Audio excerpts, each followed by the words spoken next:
வணக்கம்.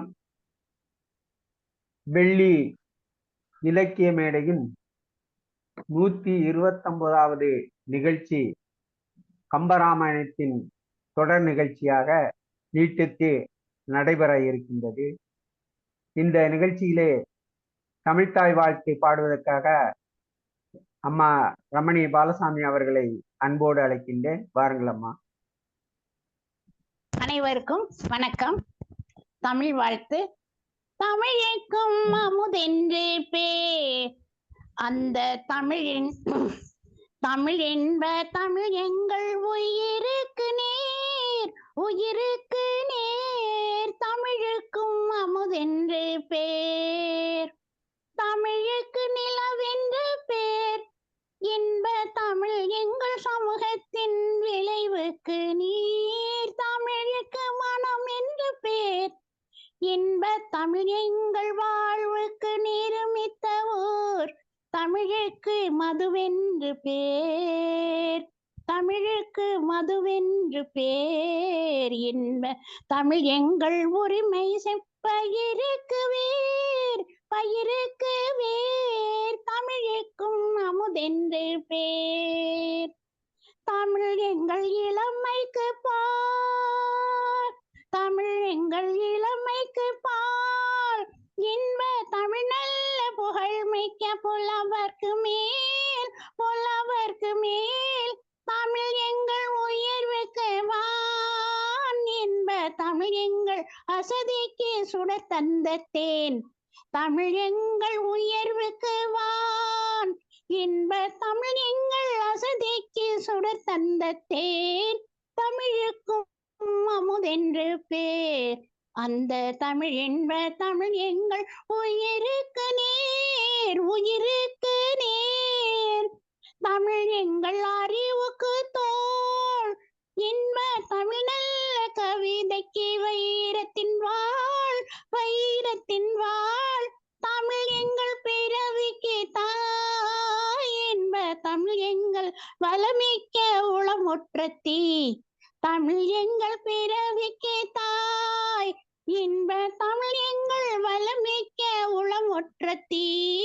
தமிழுக்கும் அமுதென்று பேர், அந்த தமிழ் இன்ப தமிழ் எங்கள் உயிருக்கு நேர், உயிருக்கு நேர். தமிழுக்கும் அமுதென்று பேர். வணக்கம். நன்றி அம்மா. வழக்கம் போல் தங்களுடைய தமிழ்த்தாய் வாழ்த்து அருமையாக இருந்தது, காதுக்கு இனிமையாக இருந்தது. அடுத்ததாக முறைப்படி இந்த நிகழ்ச்சியில் கலந்து கொண்டவர்களை வரவேற்பது வெள்ளி இலக்கிய மேடையின் பணியாகும். இந்த நிகழ்ச்சியிலேயே தொழில்நுட்பத்தோடு இந்த நிகழ்ச்சியை கட்டமைத்து யாரையெல்லாம் அழைக்க வேண்டும் என்று சான்றோர்களை அழைத்து இந்த மேடையை சிறப்புற நடத்தி வருகின்ற ஐயா நெல்லை தீபன் அவர்களை வருக வருக என வரவேற்கின்றேன். இந்த நிகழ்ச்சியில் உறுதுணையாக இருந்து இந்த நிகழ்ச்சிகளுக்கெல்லாம் இந்த வெள்ளி இலக்கிய மேடைக்கும் தூண் போல இருந்து காத்து வருகின்ற ஐயா தேஜார் அவர்களையும் வருக வருக என வரவேற்கின்றேன்.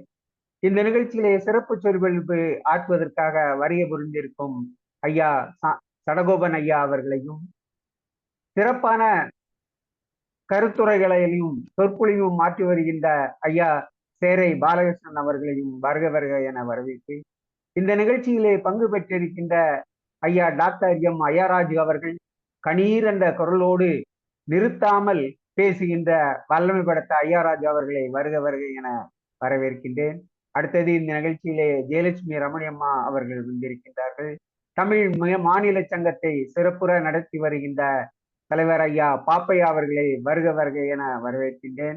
மும்பையிலிருந்து பங்கு பெற்றிருக்கின்ற பாவரசு முகவை திருநாதன் அவர்களையும், சொற்பொழிவுக்கு என்று தன்னை ஆர்ப்பணித்துக் கொண்டவர், தமிழ் பணிக்காக தன் வாழ்நாளை எல்லாம் செலவிட்டுக் கொண்டிருக்கும் ஐயா பொன் வீரபாகு அவர்களையும், அவருடைய சகோதரர் எங்களுக்கு அன்புக்கு இனிய பொன் வேல்மயில் அவர்களையும் வருக வருக என வரவேற்று, அடுத்ததாக இந்த நிகழ்ச்சியிலே பங்கு பெற்றிருக்கின்ற ராஜா ராமலிங்கம் அவர்களையும், ஐயா தொழில்நுட்ப வல்லுநர் ஆர்சி குமரன் அவர்களையும் வருக வருக என வரவேற்கின்றேன்.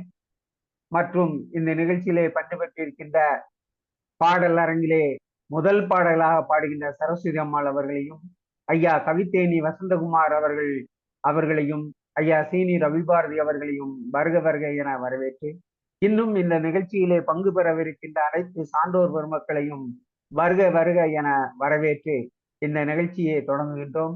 இந்த நிகழ்ச்சியின் தொடக்கமாக ஐயா கவிஞர் சீனி ரவிபாரதி அவர்கள் இயற்றிய வெள்ளி இலக்கிய மேடை பாடலை ஹைதராபாத் ஐயா ரவிசங்கர் அவர்கள் பாட இப்பொழுது ஒலிபரப்பு செய்யப்படுகின்றது. நெல்லை தீபன் அவர்கள் அதனை ஒலிபரப்பு.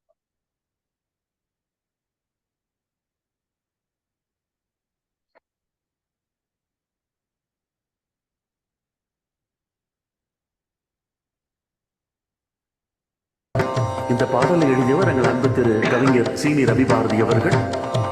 வெள்ளி இலக்கிய மேடைக்காக எழுதப்பட்ட இந்த ஒரு பாடல்.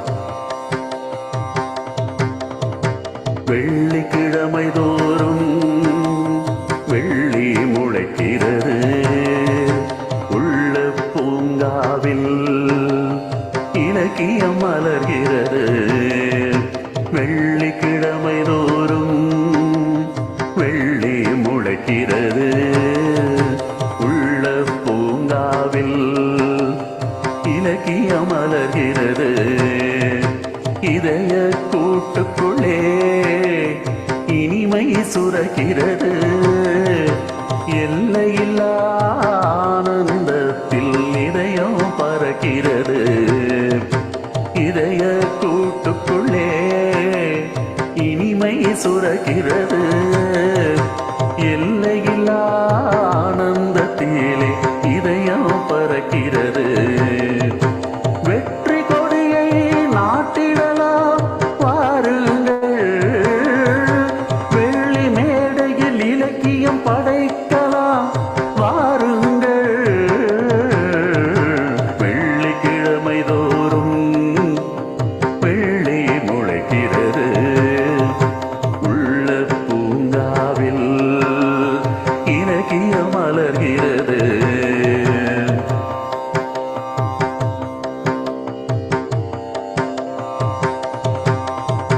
வங்க கடல் போல சங்க தமிழ் இருக்கு, தங்க தாமரை என தொல்காப்பியம் பூத்திருக்கு.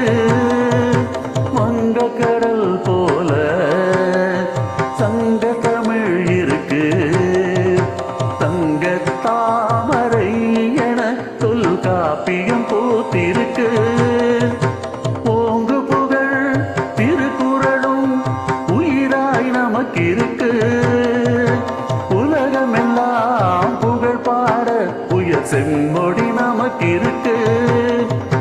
கொண்டாடி மகிழ்ந்திடுவோம் வாருங்கள், அண்டமெல்லாம் இசைத்திடுவோம் வாருங்கள். கொண்டாடி மகிழ்ந்திடுவோம் வாருங்கள், அன்பு இருக்கு, உலகமெல்லாம் புகழ் பாட உயர் செம்மொழி.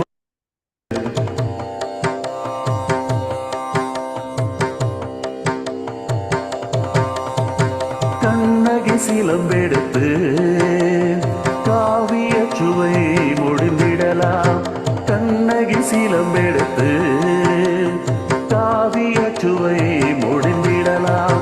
கம்பனை கை கோர்த்து கவிதை மழை பொழிந்திடலாம், கண்ணதாசன் கவி பாடி காதல் எழில் பருகிடலாம்.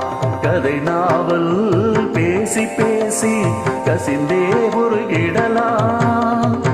பாரதி படைப்பை போற்றுவோம் வாருங்கள், பாரதி படைப்பை போற்றுவோம் வாருங்கள். பாவேந்தர் கவி சாற்றுவோம் வாருங்கள், பாவேந்தர் கவி சாற்றுவோம் வாருங்கள். முந்த தமிழ்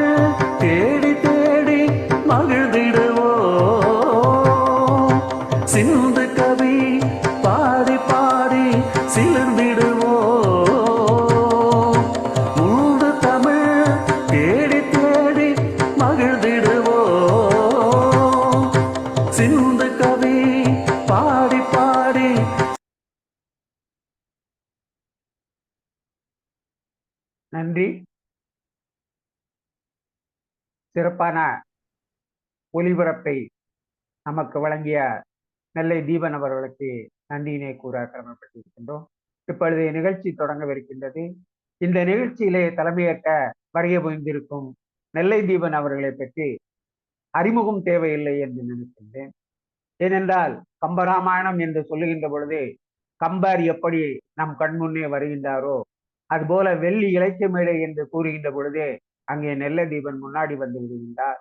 அவர் ஒரு கம்பனை பற்றிய ஒரு சிறந்த பக்தர் என்று கூட சொல்லலாம். அவரை சிறந்த நுணுக்கங்களை எல்லாம் கம்பராமாயணத்தில் இருந்து நம்மோடு அவர் அளவலாவிக் கொண்டு இருக்கின்றார். நம்மோடு அவற்றை எல்லாம் பகிர்ந்து கொண்டு இருக்கின்றார்.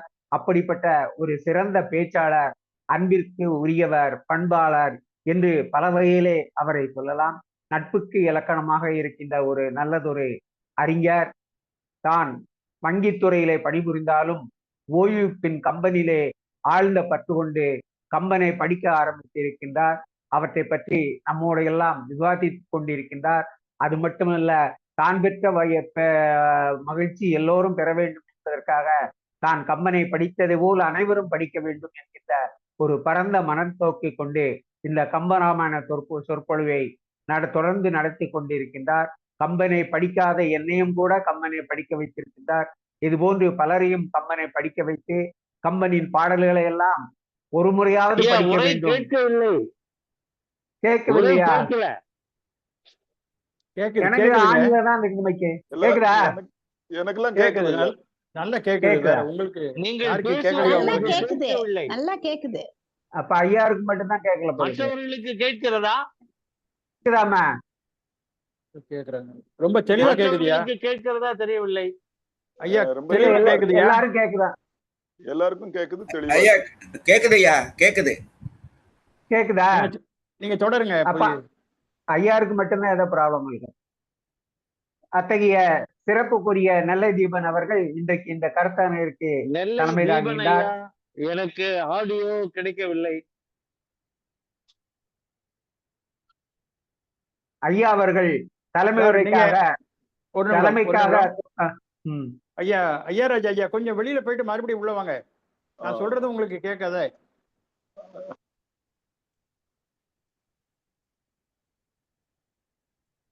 ஐயா மன்னிக்கணும் எல்லாரும். நான் ஒரே ஒரு அவருக்கு போன் பண்ணி சொல்லிடுறேன். சொல்லுங்க.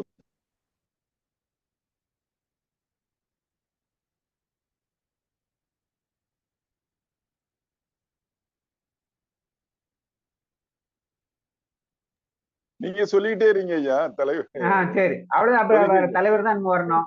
ஐயா ஒரு இது நெல்லை தீபனை பத்தி எவ்வளவு சொல்லணுமோ அவ்வளவு சொல்லியாகிவிட்டது. இனி நெல்லை தீபன் அவர்களுக்கு தலைமை என்கின்ற பொறுப்பிலே அவர் மொத்தத்தில் 20 நிமிடங்கள் உரையாற்றலாம். அவர் தலைவர் தொடக்க உரை, தலைவர் முடிவுரை என்று 2 பகுதிகளாக பிரித்து பேசவிருக்கின்றார். அவர் நேரத்தை எப்படி வேண்டுமானாலும் அவருடைய நேரத்தையும் அவருடைய சௌரியத்தையும் பொறுத்து மாற்றி அமைத்துக் கொள்ளலாம் என்று கூறி நெல்லை தீபன் அவர்களை தலைமையாற்ற வரும்படி அன்போடு அழைக்கின்றேன். வாருங்கள் ஐயா. அனைவருக்கும் வணக்கம். இந்த நேரத்தை முடிவு பண்ணது பெரிய தப்பா போச்சுன்னு இப்பதான் தெரியுது. மற்றவங்களுக்கு எல்லாம் 20 நிமிடம்னு சொல்லி இப்ப எனக்கு திருநெல்வேலிக்கே அல்வா கொடுக்குறாரு.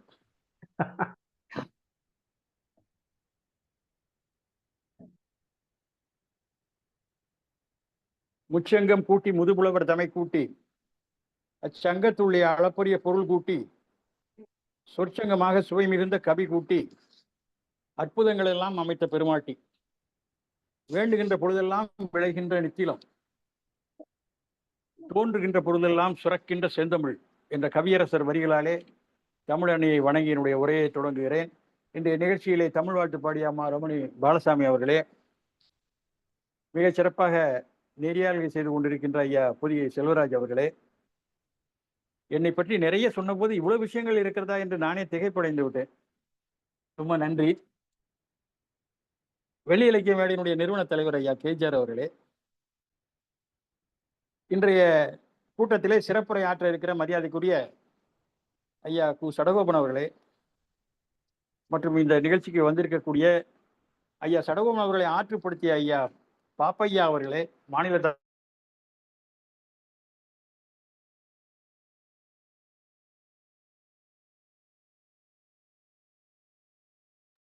ஆடியோ வரல.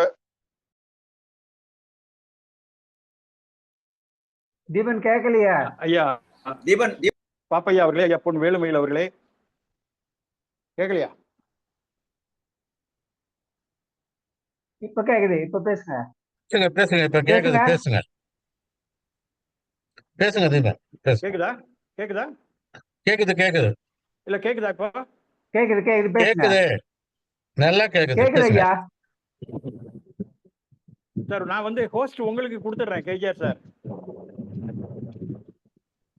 சரி சரிங்க ஐயா, சரி. மற்றும் இங்கே நிகழ்ச்சிக்கு வந்திருக்கக்கூடிய சான்றோர்களை உங்கள் அத்தனை பேருக்கும் என்னுடைய பணிவான வணக்கத்தை தெரிவித்துக் கொள்கிறேன். ஐயா சடகோபன் ஐயா இந்த தலைப்பை, அழகி என்ற தலைப்பை கொடுத்த உடனேயே நிறைய நமது நண்பர்கள் யாரை பற்றி ஐயா பேச போகிறார், மண்டோதரியை பற்றியா அல்லது சூர்பனகையை பற்றியா? ரெக்வெஸ்ட் கொஞ்சம் சத்தமா பேசுங்க, இங்க கேட்கல. யார், கமலா மேடமா? இல்ல, அவங்க டாக்டர் பேசுறாங்க, கொஞ்சம் வால்யூம் ரைஸ் பண்ணிக்கோங்க. நீங்க இல்ல, கொஞ்சம் பக்கத்துல வச்சு பேசுங்க. க்ளோஸரா வந்து பேசுங்க, அப்பாக்கு கேட்காது. நீங்க அப்பாவை பத்தி பேசுறீங்க, அப்பாக்கு கேட்காது. கொஞ்சம் கூட சத்தமா பேசுங்க. இல்ல நான் ஹெட்போன் போட்டு தான் பேசுறேமா?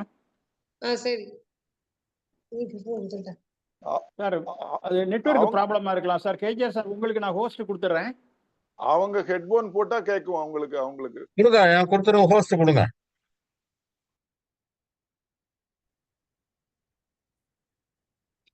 நீங்க எனக்கு கோஹோஸ்ட் கொடுத்துருங்க.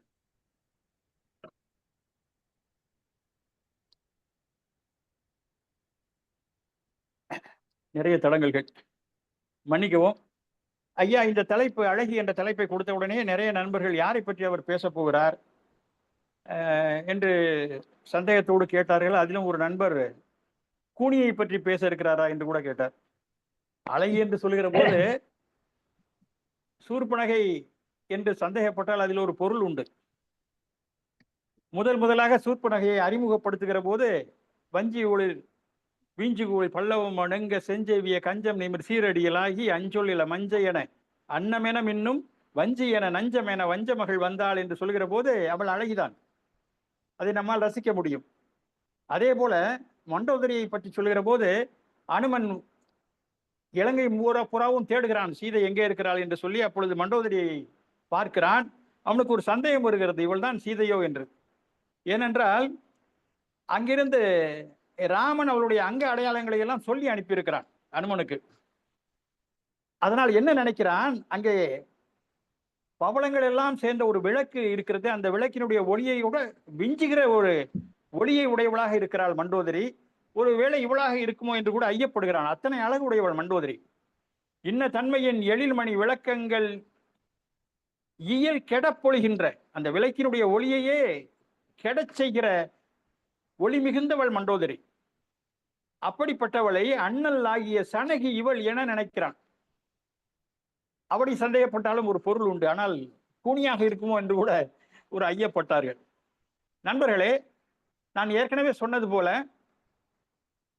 கம்பராமாயணம் என்பது அந்த வான்மீகி ராமாயணத்தினுடைய அடித்தளத்தை எடுத்துக்கொண்டு, அதனுடைய அடித்தளத்தை மாத்திரம் எடுத்துக்கொண்டு நம்முடைய தமிழ் பண்பாட்டுக்கும் கலாச்சாரத்துக்கும் ஏற்றவாறு மிகச்சிறப்பாக கம்பன் செய்திருக்கக்கூடிய ஒரு தழுவல் நூலா என்று கேட்டால் இல்லை, மொழிபெயர்ப்பு நூலா என்றால் இல்லை, பெருங்காப்பியம், மிகச்சிறந்த காவியம். அது ஒரு கவிதை கருவூலம், கற்பனை சுரங்கம், அறிவு ஊற்று, அதி அற்புதமான கருத்து களஞ்சியம். அந்த அடித்தளத்தை மாத்திரம் அப்படியே எடுத்துக்கொண்டு மிகச்சிறந்த ஒரு காப்பியத்தை படைத்து காட்டுகிறான் கம்பன். எதற்காக இந்த ராம கதையை அவன் தேர்ந்தெடுக்க வேண்டும் என்று பார்க்கிற போது தமிழ் இலக்கியத்தில் உள்ள அத்தனை நூல்களையும் அவன் படித்து அறிகிறான். எல்லா இலக்கியங்களிலும் இந்த ராமாயண கதையை பற்றிய ஒரு குறிப்பு ஆங்காங்கே தென்படுகிறது. எனவே மக்கள் மத்தியிலே பிரபலமாக இருக்கிற சில கதையை எடுத்துக்கொண்டு நாம் எழுதினால் அதுவும் புகழ் பெறும் என்ற அளவிலே அதை எடுத்து பயன்படுத்துகிறான். புறநானூரிலே ராவணன் அவளை தூக்கி கொண்டு போன போது மேலே இருந்து அவள் கீழே எறிந்த நகைகளை எல்லாம், முகம் சிவப்பு நிறமாக உள்ள குரங்குகள் எல்லாம் அந்த நகைகளை எடுத்துக்கொண்டு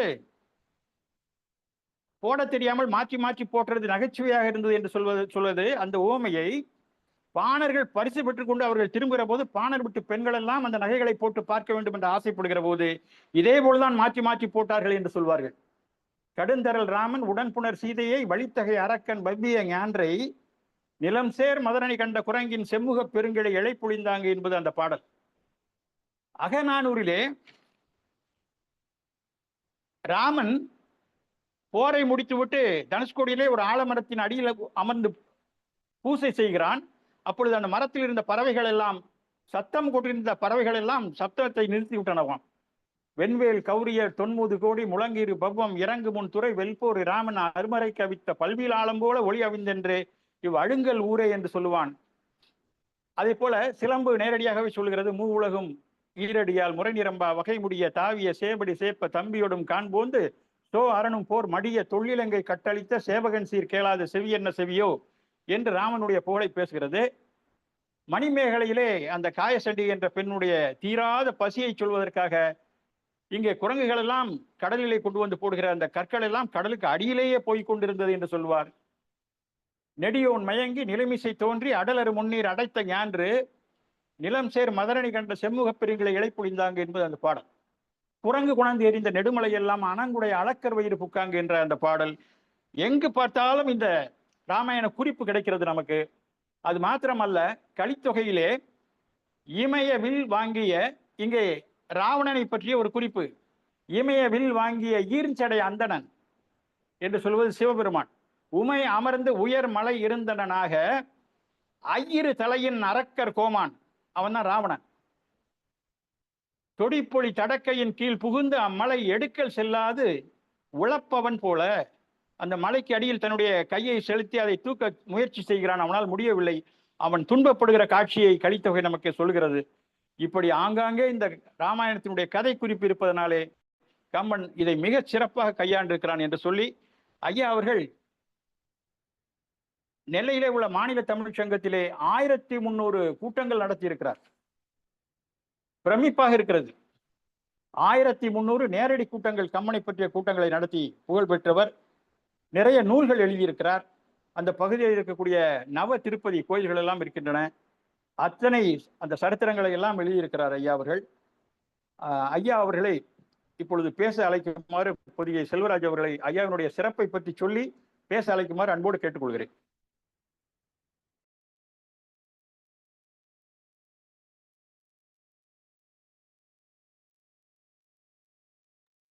நன்றி. ஒரு சிறப்பான ஒரு முன்னுரையை தலைமுறையாக நெல்லை தீபன் அவர்கள் வழங்கியிருக்கின்றார்கள். இந்த நிகழ்ச்சியிலே இன்றைக்கு பேசவிருக்கின்ற ஐயா சடகோபன் அவர்கள் ஒரு 82 வயது இளைஞர் என்று சொன்னால் அது மிகையல்ல. ஏனென்றால் அவர் பேச ஆரம்பித்து விட்டால் குற்றாலம் அறிவு போல கொட்டி விடுவார். தடையே இருக்காது. இடையில் நிறுத்த குறி கூட இல்லாமல் அந்த தன்னுடைய கருத்துக்களை எல்லாம் நம் முன்னே எடுத்து வைப்பதில் மடமடமடமடவென்று குற்றாலம் அறிவுகள் கொட்டுகின்ற மிக சிறப்புக்குரியவர். ஐயா அவர்களுடைய பேச்சை சென்ற வாரம் நான் மாநில தமிழ் சங்கத்தில் கேட்டேன். மிக அருமையாக இருந்தது. அவர் அதை எடுத்தது கேட்டேன், விட்டது பள்ளி வில் என்று கம்பனவன் சொன்ன ஐயா அவர்கள் பேச தொடங்கிவிட்டால் அதை அவர் எப்போது முடிக்கிறார் என்பதை அவர் முடித்த பிறகுதான் தெரியும். அப்படி அவ்வளவு வேகமாக அவள் தொடர்பாக அவள் கணீர் என்ற குரலில் ஐயா பேசக்கூடியவர்கள். ஐயா அவர்கள் MA BA PhD முடித்திருக்கின்றார்கள். மற்றும் ஐயா அவர்கள் ஒரு சிறந்த எழுத்தாளர், சிறந்த பேச்சாளர், ஒரு சமூக ஊழியன், அரசியல், கலை இலக்கிய பேச்சாளர், மிகப்பெரிய எழுத்தாளர். இவர் எழுதிய நூல்கள் என்று சொல்ல போனால் திருக்கோயிலூர் பெண் பிள்ளை ரகசியம், கங்கைக்கரை காதலன், சங்கத்தமிழ், பொன்னி வனத்து பூங்கொழிலி என்னும் குறுநாவல், ரசிகமணி TKC, வீரபாண்டிய கட்டபொம்மன், கொடை மட்டுமா இல்ல கொடை மனமா இல்லை கொடுமனமா, கர்ணனை பற்றி சென்ற வாரம் ஐயா அவர்கள் ஆற்றிய உரையினுடைய நூலாக்கம், வைணவம் பற்றிய நூல்கள், ராமானுஜரும் காந்தியடிகளும் உள்ளிட்ட 18 நூல்களை ஐயா அவர்கள் படைத்திருக்கின்றார்கள். அது மட்டுமல்ல, மகாகவி பாரதி பற்றியும் கம்பன் பற்றியும் வில்லிபுத்தூர் ஆழ்வார், திருக்குறள், ஆண்டாள், நம்மாழ்வார் முதலிய பைந்தமிழ் இலக்கியங்களில் உரை நிகழ்த்துவதையும், கம்பராமாயண தொடர் சொற்பொழிவு நடத்துவதையும், வில்லி பாரத தொடர் சொற்பொழிவு நடத்துவது, திருப்பாவை சொற்பொழிவு நடத்துவது என்று அயராது தமிழ் பண்ணி ஆற்றிக் கொண்டிருக்கின்றார்கள். பேச்சு எனது மூச்சு என்று சொல்லுகின்ற வகையிலே ஐயா அவர்கள் சொற்பொழிவை ஆற்றிக் கொண்டு வருகின்றார்கள். அத்தகைய சிறப்புக்குரிய ஐயா அவர்களை இன்றைக்கு பேச இருக்கின்றார்கள். அவர்கள் அழகி என்னும் தலைப்பில் பேசுகின்றார்கள். 82 வயதான இளைஞர் அழகி என்னும் தலைப்பில் பேசுவது எவ்வளவு சிறப்பான ஒன்றாக இருக்கும் என்பதை நினைக்கின்ற போது, ஏனென்றால் இளைஞனுக்குத்தான் அழகினை பற்றி ரசிக்க தெரியும். ஆகவே ஐயா அவர்கள் 82 வயது இளைஞனாக அழகி என்று யாரை பற்றி பேச போகின்றார்கள் என்பதை ஒரு சஸ்பென்ஸாக வைத்து, ஐயா அவர்கள் பேசுகின்ற தொனியிலிருந்து அவர் யாரை பற்றி பேசுகின்றார், ஐயா நெல்லஜீவன் குறிப்பிட்டது போல செய்தியை பற்றி பேசுகின்றாரா, சூப்பனகையை பற்றி பேசுகின்றாரா என்பதை பற்றியெல்லாம் ஐயா அவர்களுடைய பேச்சு முடித்த பிறகுதான் தெரியும் என்பதை கூறி ஐயா அவர்களை பணிவன்போடு பேச வருமாறு அன்போடு அழைக்கின்றேன். இடையில் இந்த நிகழ்ச்சிகளை பங்கு பெற்ற மேரி ரோஷினின் அவர்களையும், சாமுக்க ஐயா அவர்களையும், ஹரி கோபாலகிருஷ்ணன் அவர்களையும், லினோவா டேப் என்னும் இணைப்பில் இணைந்திருக்கின்ற சான்றோர் பெருமக்களையும் வருக வருகவென வரவேற்று ஐயா அவர்களிடம் இந்த அவையை ஒப்படைக்கிறேன். அடுத்த 40-45 நிமிடங்கள் ஐயா அவர்கள் தன்னுடைய அழகி என்னும் சொற்பொழிவை நம்மளோடு நிகழ்த்தலாம் என்று கூறி ஐயா அவர்களை அன்போடு அழைக்கின்றேன். வாருங்கள் ஐயா, உங்களுடைய பேச்சை தொடரும்.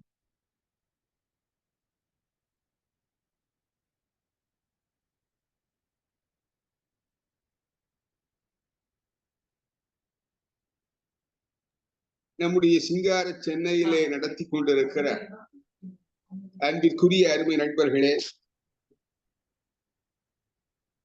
இந்த அமைப்பினுடைய தலைவர் பெருமதிப்பிற்குரிய KG ராஜேந்திர பாபு அவர்களே, இந்த நிகழ்ச்சிக்கு தலைமை தாங்கிக் கொண்டிருக்கிற அருமை நண்பர் தீபன் அவர்களே,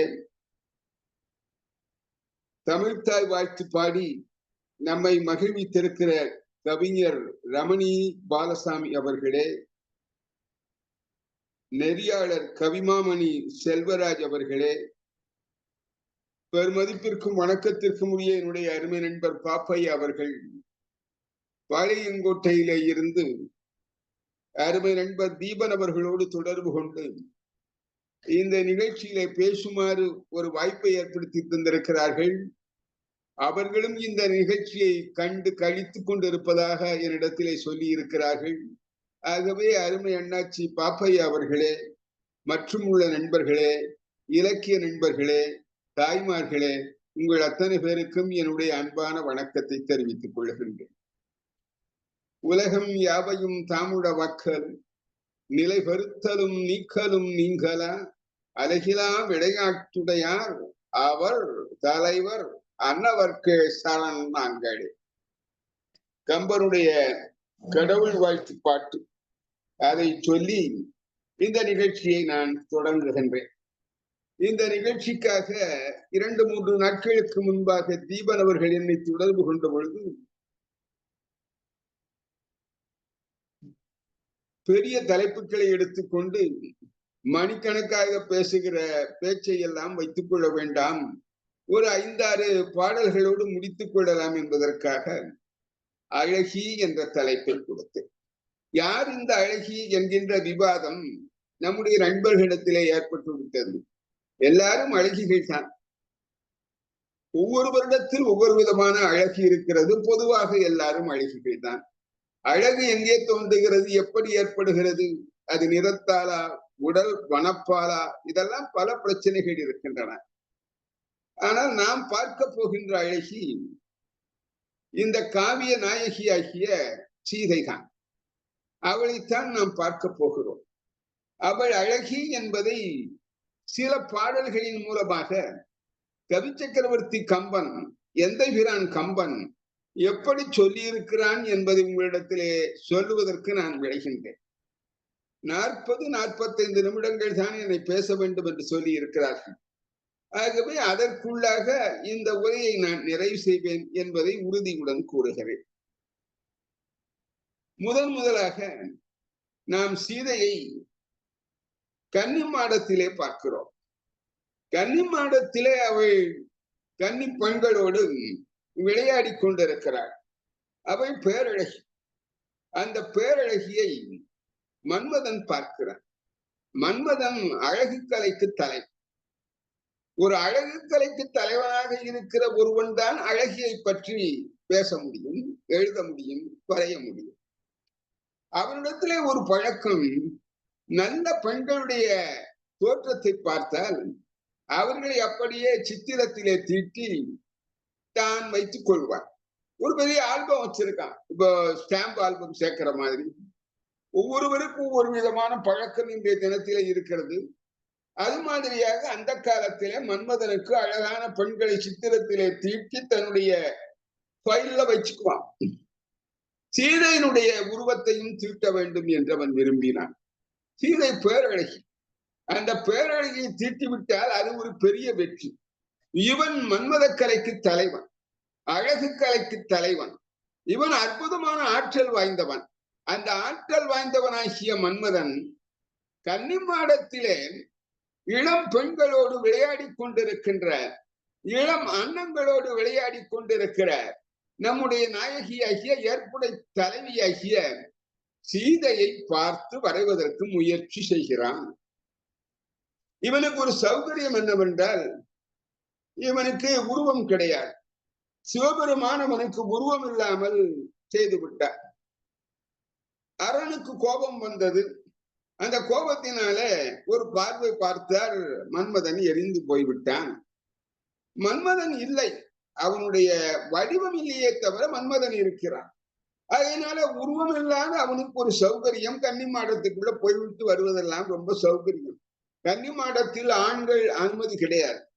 ஆனால் இவன் ஆடவனாக இருந்தாலும் வடிவம் இல்லாத காரணத்தினாலே, உருவம் இல்லாத காரணத்தினாலே பிறருக்கு தெரியாமல் அங்கே போய் சீதையை பார்த்து அவளுடைய அழகை பார்த்து அவளை வரைய ஆரம்பித்தான். வெகு அருமையாக சித்திரத்திலே தீட்ட ஆரம்பித்தான். அவனுக்கு ஆசை வந்து விட்டது, சீதையினுடைய படத்தை வரைய வேண்டும் என்று. அதற்காக திரைச்சீலையை வாங்கி தொங்க விட்டான். பல வண்ண கலவைகளை எல்லாம் சேர்த்தான். சாதாரணமான ஓவியன் இல்லை இவன், தேவலோகத்து ஓவியன் மன்மதன். அற்புதமான ஆற்றல் வாய்ந்தவன். ஆகவே அமுதத்தை கையிலே எடுத்துக்கொண்டு அதை கிண்ணங்களிலே ஊற்றி அதிலே பல்வேறு மூலிகை சாறுகளை கொடுத்து பல வண்ண கலவைகளை கொண்டு வந்து ஒரு ஜலதரங்க வித்வான் தன் முன்னாலே கிண்ணங்களை வைத்திருப்பது போல பலவிதமான கிண்ணங்களிலே தன் எண்ணப்படி வண்ணங்களை குழைத்து வைத்துக் கொண்டு திரைச்சீலையிலே படம் வரைய ஆரம்பித்தார். முதலில் அவருடைய பாதங்களில் இருந்து தொடங்குவோமே என்று ஆரம்பித்தார். நேர போய் அந்த அம்மாவுடைய பாதங்களை பார்த்தான், வரைய ஆரம்பித்தான். அடிக்கடி இவன் போய் வந்து கொண்டிருப்பதற்கு இவனுக்கு சௌகரியம், இவனுக்கு உருவம் இல்லாதது. சித்திரத்தை வரைய ஆரம்பிச்சான். பாதங்களை நன்றாக தீட்டினான். இவனுக்கு ஒரு திருப்தி ஏற்பட்டு விட்டது. திருப்தி ஏற்பட்டு விட்ட காரணத்தினாலே நேர கன்னிமாடத்துல போய் சீதையினுடைய பாதங்களையும் தான் வரைந்து கொண்டிருக்கக்கூடிய அந்த சீதையினுடைய பாதங்களையும் பார்த்தான். இவன் வரைந்த பாதங்கள் சீதையின் பாதங்களுக்கு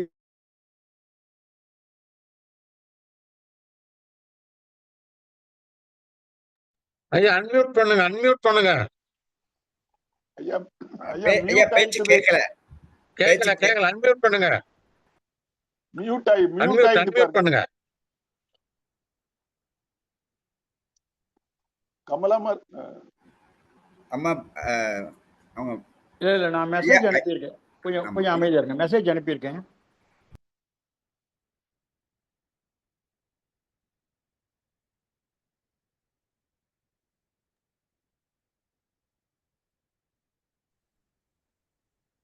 ஐயா பேசுங்க ஐயா.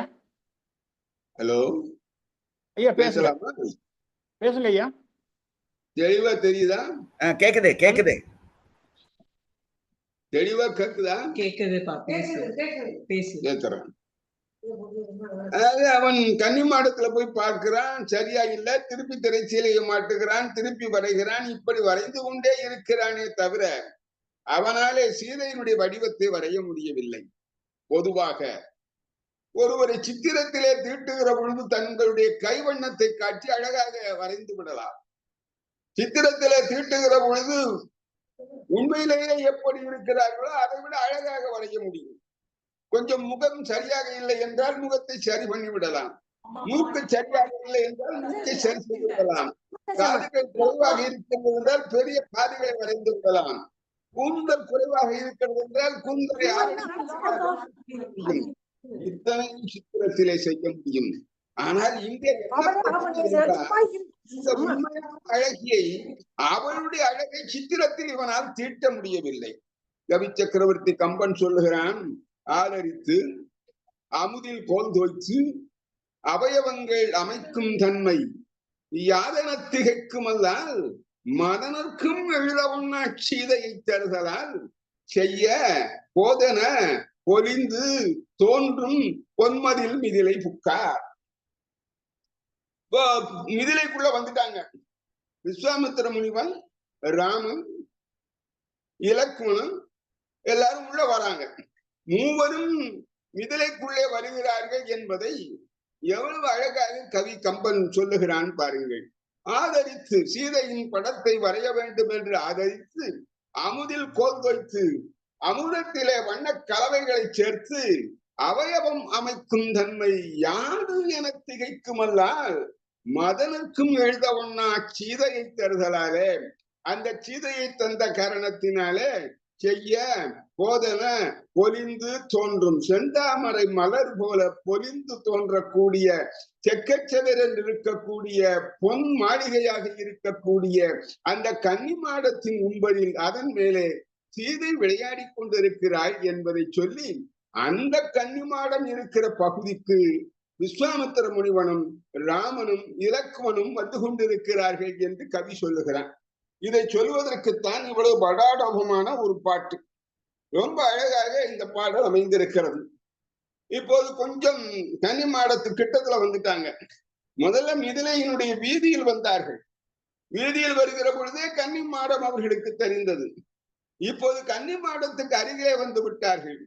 அப்படி அருகே வருகிற நேரம் பார்த்து சீதையும் கன்னிமாடத்தின் உம்பரின் மாடு அந்த மாடியிலே அந்த உப்பருகையிலே நின்று கொண்டு கீழே விழுந்த பந்து எங்கே கிடக்கிறது என்பதை பார்ப்பதற்காக எத்தனிக்கிற பொழுது அவளுடைய முழு தோற்றமும் இவர்களுக்கு தெரிகிறது.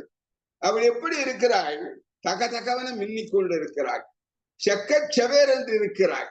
தீப்பிழம்பாக இருக்கிறாள். அவளை பார்ப்பதற்கே ரொம்ப அழகாக இருக்கிறது. அப்படிப்பட்ட ஒரு காட்சியை பார்க்கிறார்கள். போதின் மாற்றம் பொலிவே போல் பெண்ணும் தேனின் தீஞ்சுவை செஞ்சொற் கவியின்பம் கன்னிமாட தும்பரின் மாடே கழிவேடோடு அன்னமாடும் முந்துரை கண்டு அங்கு அயல் நின்றார். மூன்று பேரும் கொஞ்சம் நிற்கிறாங்க. ஏனென்றால் திடீரென்று கன்னிமாடத்தின் கும்பரில் அதன் உப்பரிகையில் பொன்மயமான ஒளிமயமான தங்கப்பாலமாக நிற்கக்கூடிய சீதையை பார்த்து நிற்கிறார்கள் என்று கம்பன் பேசுகிறான். பொன்னின் சோதி என்று சொன்னான். அவளுடைய நிறம் தகதகவென்ற நிறம், செக்கச்சிவந்த மேனி, சிவந்த வாய்ச்செல்வி. அந்த சிவந்த வாய்ச்செல்வி செக்கச்சிவந்த மேனி படைத்தவள் என்பதனாலே பொன்னின் சோதி என்று சொன்னான். பார்க்கிற போது முதல்ல தெரிவது அவளுடைய திருமேனியுடைய நிறம்தான். அதன் பிறகு அவளுடைய மனம் வீசுகிறது. எந்த மனம்? போதினின் நாற்றம். போதுன்னா பொதுவாக தாமரை தான். ஆனா இந்த இடத்துல எதை சொல்லுகிறார்கள்? செண்பகப்பூவை.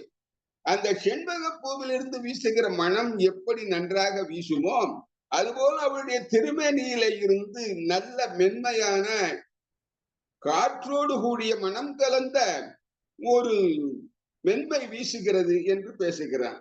பொன்னின் சோதி போதினின் நாற்றம் பொலிவே போல். பொலிவே போல் என்பதை மத்தியமாக வைத்துக் கொண்டு பார்க்க வேண்டும். பொன்னின் சோதி பொலிவே போல், போதினின் நாற்றம் பொலிவே போல் என்று பார்க்க வேண்டும். பொன்னின் சோதி போதினின் நாற்றம் பொலிவே போல் தென்னும் தேனின் தீஞ்சுவை. சீதை என்று சொன்ன மாத்திரத்திலேயே ஒரு இனிமை ஏற்படுகிறது. காவிய நாயகி, பாட்டுடை தலைவி, அவள் பூமிக்கு வந்திருக்கிறாள். அவள் யார்? திருமாமகள். அந்த திருமகள் அல்லவா இங்கே தோன்றி இருக்கிறாள். அவளுடைய அழகு, அவளுடைய குணம், அவளுடைய சீர்மை, அவளுடைய பெருமை, அவளுடைய அற்புதமான ஆற்றல்கள் இவையெல்லாம் நினைவிற்கு வர ஆஹா காவிய நாயகி வந்துவிட்டாள் என்ற இனிமை ஏற்படுகிறது. பொன்னின் சோதி போதினி நாற்றம் பொலிவே போல் தென்னும் தேனின் தீஞ்சுவை. அந்த தென்னும் தேனின் தீஞ்சுவையாக அவள் காட்சி தருகிறாள் என்று பேசுகிறார். எப்படி அவள் தீஞ்சுவையாக காட்சி தருகிறாள்? தென் உன் தேனின் தீஞ்சுவை. தீஞ்சுவைங்கிற சுவைன்னு சொன்னாலே போறாதா? தீஞ்சுவை என்று இரட்டிப்பு சுவையாக பேசுகிறார். இப்போ நாம் எப்படி சொல்ல வேண்டும் இந்த பாடலை? பொன்னின் சோதி பொலிவே போல் போதினின் பொலிவே போல் தென்னும் தேனின் தீஞ்சுவை பொலிவதை போல அவள் காட்சி தருகிறாள். தென்னும் தேனின் தீஞ்சுவை என்றால் அவள் இனிமையான நினைவுகளை தருகிறாள் என்று பொருள். பாரதி பாடினான், செந்தமிழ் நாடெனும் போதினிலே இன்பத்தேன் வந்து பாயுது காதினிலே என்றார். தேன் காதுல பாஞ்சா ஏதாவது பயனுண்டா? காதுல தேன் பாயலாமா? அது நாட்கள் அல்லவா பாய வேண்டும். ஆனால் அவன் என்ன சொல்லுகிறான்? செந்தமிழ் நாடெனும் போதினிலே இன்பத்தேன் வந்து பாயுது காதினிலே என்று பேசினான். யாரோ ஒருவன் பக்கத்திலே இருந்து செந்தமிழ் நாடு என்று சொல்லுகிறான். அவன் தமிழ்நாடு செந்தமிழ் நாடு என்று சொன்ன மாத்திரத்திலே இவனுடைய காதுகளிலே அந்த இனிமையான சொற்கள் விழுந்து அந்த சொற்கள் செவிப்புலன் வழியாக சிந்தையிலே நிறைகிற பொழுது தேனை அருந்திய உணர்ச்சி அவனுக்கு ஏற்படுத்தி விடுகிறதாம். ஆகவே செந்தமிழ் நாடெனும் போதினிலே இன்பத்தேன் வந்து பாயுது காதினிலே, எங்கள் தந்தையர் நாடென்ற பேச்சினிலே ஒரு சக்தி பிறக்குது மூச்சினிலே என்று பாரதி பாடினான். அதுபோல தென்முன் தேனின் தீஞ்சுவையாக அவள் காட்சி தருகிறாள். செஞ்சொற் கவி இன்பமாக அவள் இருக்கிறாள். அவளை பற்றி பேசினாலே செஞ்சொற் கவிதையை அனுபவிப்பது போல இருக்கிறது. கவிதை என்று சொன்னால் அஞ்சொற் கவிதைகளும் உண்டு, புன்சொற் கவிதைகளும் உண்டு, செஞ்சொற் கவிதைகளும் உண்டு. கவிதைக்கு பெருமை என்னவென்றால் ஓசையாலே முதலே கவர வேண்டும். ஓசை தரும் இன்பம் ஓமையிலா இன்பம். ஒரு பாட்டு செம்மையாக செழுமையாக நன்றாக இருக்கிறது என்று சொன்னால் முதல்ல அது ஓசையால கவர வேண்டும். அதன் பிறகு பொருளால கவர வேண்டும். அந்த பொருள் தருகிற உணர்வாலே கவர வேண்டும். அப்போதுதான் அது கவிதை. இலக்கணத்துக்கு உட்பட்டு தமிழ் செய்யுட்களிலே இருந்து சொற்களை எல்லாம் களவாடி ஒரு கவிதையை படைத்து விடலாம். அது கவிதையாகாது. அதை கவிதை என்று ஏற்றுக்கொள்ள முடியாது. எத்தனையோ கட்டிடங்கள், எத்தனையோ கற்கோவில்கள் நம்முடைய நாட்டிலே கட்டியிருக்கிறார்கள்.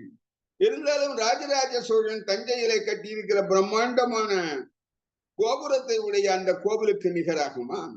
அங்கே இருக்கிற கலை நுணுக்கம் நம்மை ஈர்க்கிறது அல்லவா? அதுபோலத்தான் செஞ்சொற் கவி இன்பம் நம்மை ஈர்க்கிறது. இங்கே பேசுகிற பொழுது ஒரு நண்பர் அவர்கள் சொன்னார்கள், சூர்பனகை பற்றி ஒருவேளை இவர் பேசுவாரோ என்று கூட சொன்னார்கள். சூர்பனகையை பற்றியும் பேசலாம், மண்டோதரியை பற்றியும் பேசலாம். யாரெல்லாம் கம்பெனி ரசிக்கிறார்களோ அவர்களுக்கு காவிய நாயகர்களும் வேண்டியவர்கள்தான், நாயகிகளும் வேண்டியவர்கள்தான், எதிர்நிலை தலைவர்களும் வேண்டியவர்கள்தான். அதுல வேறுபாடு கிடையாது. சூர்பனகை வருகிறாள், அவளை பற்றி பேசுகிறான் கம்பன். பஞ்சு ஒளி விஞ்சு குழி பல்லவமனுங்க செஞ்சவிய கஞ்ச நிகர் சீரடிகளாகி அஞ்சொலிட வஞ்சன மன்னவன விஞ்சும் நஞ்சு என வஞ்ச மகள் வந்தாள் அப்படிங்க எங்கன நம்மளே போட்டான். கசட்ட தவறவுல எடுக்கல, பூரம் எங்கன நம்ம மெல்லினத்துல போடுறான். ஒரு மலையாளி பாட்டு எழுதுன மாதிரி இருக்கு, ஒரு சீனாக்காரன் தமிழ் பேசுவது மாதிரி இருக்கிறது. பஞ்சையொழில் விஞ்சு குளிர் பல்லவமனுங்க செஞ்சவிய கஞ்ச நிமிர் சீரடிகளாகி அஞ்சலிடம் இங்க அன்னமென மின்னும் வஞ்சி என நஞ்சமென வஞ்ச மகள் வந்தாள். அப்படி அவள் வந்தாள் என்று பேசுகிறான். அப்படி அழகாக வந்தாள் என்று பேசுகிற சூர்பனகையும் பேசலாம் என்றாலும் கூட இங்கே நான் சீதையை பேசுவதற்காக வந்திருக்கிறேன். இங்கே அந்த பாடலை எடுத்து கையாளுவதற்கான நோக்கம் செஞ்சொற் கவி இன்பம் என்பதற்காக அந்த பாடலை கையாளுகிறது. ஒரு பாட்டு இன்பத்தை ஏற்படுத்துகிறது. வல்லுயிரும் பல உலகும் படைத்தளித்து துடைக்கினுமோ எல்லாம் பரம்பொருளும் இருந்தபடி இருப்பது போல் கன்னடமும் கழிதலுங்கும் கவின்மலை ஆழமும் துழுவும் உன்னுதர துதித்தெழுந்தேன் ஒன்று பலவாயிடினும் ஆரியம்போல் உலக வழக்கழிந்தொழிந்து சிதையாவும் சீரிழமை திறம்பியந்து செயல் மறந்து வாழ்த்துதுமே அருமையான சொல்லோசை மிக்க ஒரு அற்புதமான பாட்டு. தூக்கும் வனுவல் துறை சொந்த கல்வியும் சொச்சுவை தொய் வாக்கும் பெருக பந்தருள்வான் வடநூற்கடலும் தேக்கும் செழுந்தமிழ் செல்வமும் தொண்டர் சென்னாவி நின்று காக்கும் கருணை கடலே சகல கலாவல்லியே வாணியைச் சரண் புகுந்தேன் அருள் வாக்களிப்பாய் என திடம் மிகுந்தேன் பேணிய பெருந்தவத்தாள் நிலம் பெயரளவும் பெயர் பெயராகாள் பூணியல் மார்பகத்தாள் ஐவர் பூவை திரௌபதி புகழ்கதையை மானியல் தமிழ்பாட்டால் நான் வகுத்திட கலைமுகள் அருளுகவே என்று பாரதி பாடுகிற இடத்திலே இருக்கிற சொற்சதங்கையை நாம் பார்க்கிறோம். ரொம்ப அழகாக எத்தனையோ பாடல்களை சொல்லலாம். ஆண்டாய் பாதுரத்திலே பேசுகிற பொழுது காசும் பிறப்பும் கலகலப்ப கைபோர்த்து வாசனருங்குள்ள ஆட்சியர் மத்தினால் ஓசைப்படுத்த தைரரவம் கேட்கலையோ என்று பேசுகிற திருப்பாவை பாட்டிலே ஓசை நயம் எப்படி இருக்கிறது என்பதை நாம பார்க்கலாம். ஆகவே அப்படிப்பட்ட ஓசை வேண்டும். ஓசை தரும் இன்பம் ஓமையிலாக இன்பம். அந்த ஓசை தான் முதலில் பாடல் மற்றவர்களை கவர்கிறது. அதன் பிறகு அதனுடைய பொருள், அந்த பொருளுடைய வீழ்ச்சி, அந்த பொருளுடைய ஆழம் எல்லாம் சேர்ந்து அந்த பாட்டை உயர்த்துகிறது. ஆகவே முதலில் ஓசை இன்பம் தான். அந்த ஓசை இன்பம் கவி இன்பம். அந்த கவி இன்பமாக அவள் இருக்கிறாள். ஒரு சிறந்த கவிதையை படிக்கிற காலத்திலே எந்த இன்பம் ஏற்படுமோ அந்த இன்பம் கன்னிமாடத்தில் நிற்கிற அவளை பார்க்கிற காலத்திலே ஏற்படுகிறது என்பதை கவி சக்கரவர்த்தி கம்பன் பேசுகிறான். பொன்னின் சோதி போதினி நாற்றம் தொலிவே போல் தென்னின் தேனின் தீஞ்சுவை செஞ்சொற் கவி இன்பம் என்று பேசினான். இது எப்படி சொல்ல வேண்டும் என்றால், பொன்னின் சோதி பொலிவது போல, போதினி நாற்றம் பொலிவது போல, செஞ்சொற் கவிதை பொலிவது போல, தென்னும் தேனின் தீஞ்சுவை பொலிவது போல, கன்னிமாட தூம்பரின் மாட, கன்னிமாடத்துக்கு உச்சியில கழிபேடோடு ஏராளமான பெண் அன்னங்களோடு ஏராளமான அன்னங்களோடும் ஆடிக்கொண்டிருக்கக்கூடிய முன்துறையில் அவள் அங்கே நிற்கிறாள். இந்த கன்னிமாடத்துக்கு மேல ஒரு பெரிய வாட்டர் டேங்க் கட்டியிருக்கார். அந்த இதுல ஏகப்பட்ட அன்னங்கள் விளையாடி கொண்டிருக்கின்றன. ஒரு பக்கத்திலே பறவைகளாகிய அன்னங்கள் விளையாடி கொண்டிருக்கின்றன. இன்னொரு பக்கத்திலே கன்னிமாடத்திலே வாழ்ந்து கொண்டிருக்கிற பெண்கள் இருக்கிறார்களே, சீதையினுடைய உறவினர்கள், சொந்தக்காரர்கள், தோழியர்கள், அவர்கள் விளையாடி கொண்டிருக்கிறார்கள். இப்படி அவர்களெல்லாம் விளையாடி கொண்டிருக்கிற இடத்திலே அவள் காட்சி தருகிறாள் என்று இங்கே கம்பன் தன்னுடைய காவிய நாயகியை முதலாக அறிமுகப்படுத்துகிறான். காவிய நாயகியை கற்போருக்கு அறிமுகப்படுத்துகிற இடம். இங்கே யாருக்கெல்லாம் அறிமுகப்படுத்துகிறான்? கற்பவர்களுக்கு அறிமுகப்படுத்துகிறான். அங்கே வந்து கொண்டிருக்கிற விஸ்வாமித்திர முனிவருக்கும் ராமனுக்கும் இலக்குவனுக்கும் காவிய நாயகியை அறிமுகப்படுத்துகிறான். அதோடு மாத்திரமல்ல, படித்துக் கொண்டிருக்கிற நமக்கெல்லாம் அவளை அறிமுகப்படுத்துகிறான். ஆகவே இது அறிமுகம் செய்கிற பாடல். அறிமுகம் செய்வதிலே கவி சக்கரவர்த்தி கம்பனுக்கு ஈடாக யாரையுமே சொல்ல முடியாது. அவனால் அறிமுகம் செய்து வைக்கப்படுகிறாள் சீதை இந்த பாட்டிலே. பொன்னின் சோதியாக அவள் காட்சி தருகிறாள் என்று சொல்லுகிறாள். அவளுடைய திருமேனி தங்கம் போல தகதகவென மின்னுகிறது. அது மாத்திரமல்ல, இங்கே பொருள். அவள் நெருப்பு, அவள் கற்பின் நெருப்பு. அவள் பார்ப்பதற்கு தகதகவென மின்னலாம். அவள் பார்ப்பதற்கு தீப்புழம்பாக அவள் காட்சி தரலாம். அந்த தீப்பிழம்பை நாம் வணங்கலாம்.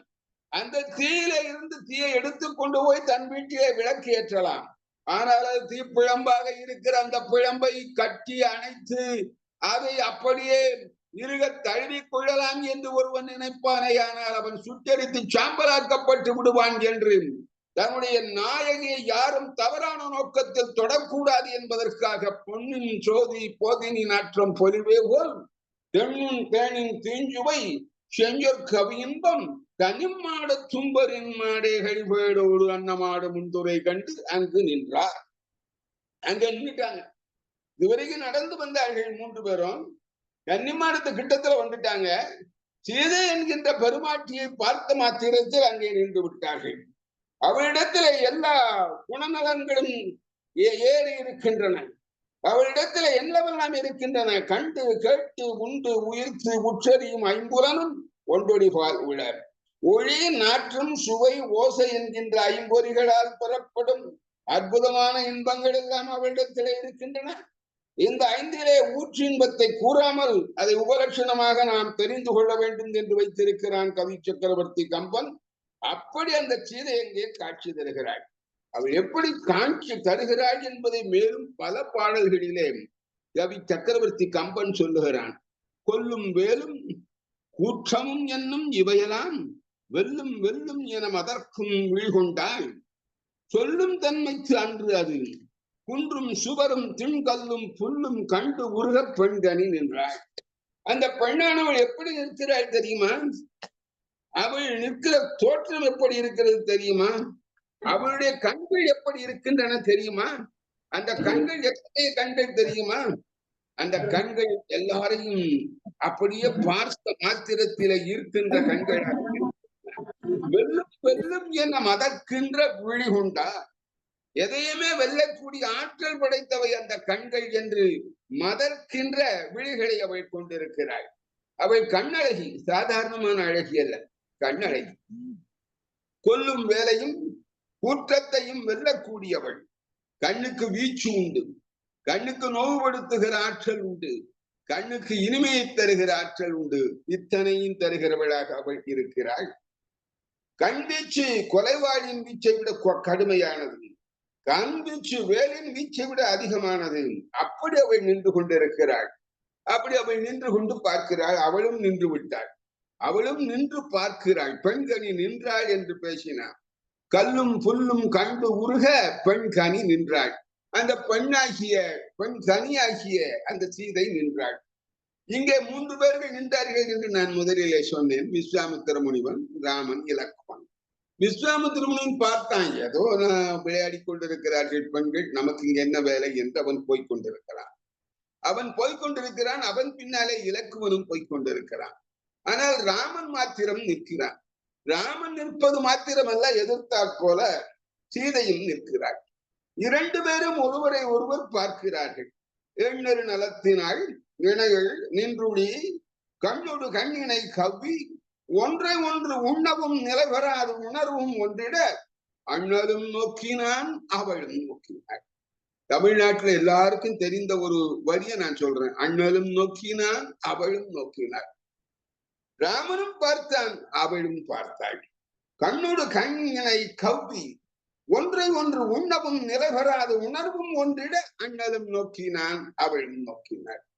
பார்த்தார்கள், பார்க்கிறார்கள் என்றெல்லாம் சொல்லலாம். ஆனால் நோக்கினார்கள் என்ற சொல்லை கம்பன் கையாளுகிறான். ஏன் தெரியுமா? நோக்குதல் என்றால் ஆராய்ச்சியோடு பார்க்க. இவள் தகுதியுடையவள் தானா? இவளை நாம் திருமணம் செய்து கொள்ளலாமா? இவள் ஏற்புடைய நாயகி தானா? இவள் நமக்கு ஒத்தவள் தானா என்கின்ற பார்வையோடு இவன் பார்க்கிறான். இவனும் அப்படி பார்க்கிறான், அவனும் அப்படி பார்க்கிறான். அண்ணலும் நோக்கினான், அவளும் நோக்கினான். முதலில் நோக்கியது யார்? ராமன். அதனாலதான் அண்ணலும் நோக்கினான் என்றார். அண்ணலும் நோக்கினான், அவளும் நோக்கினாள்.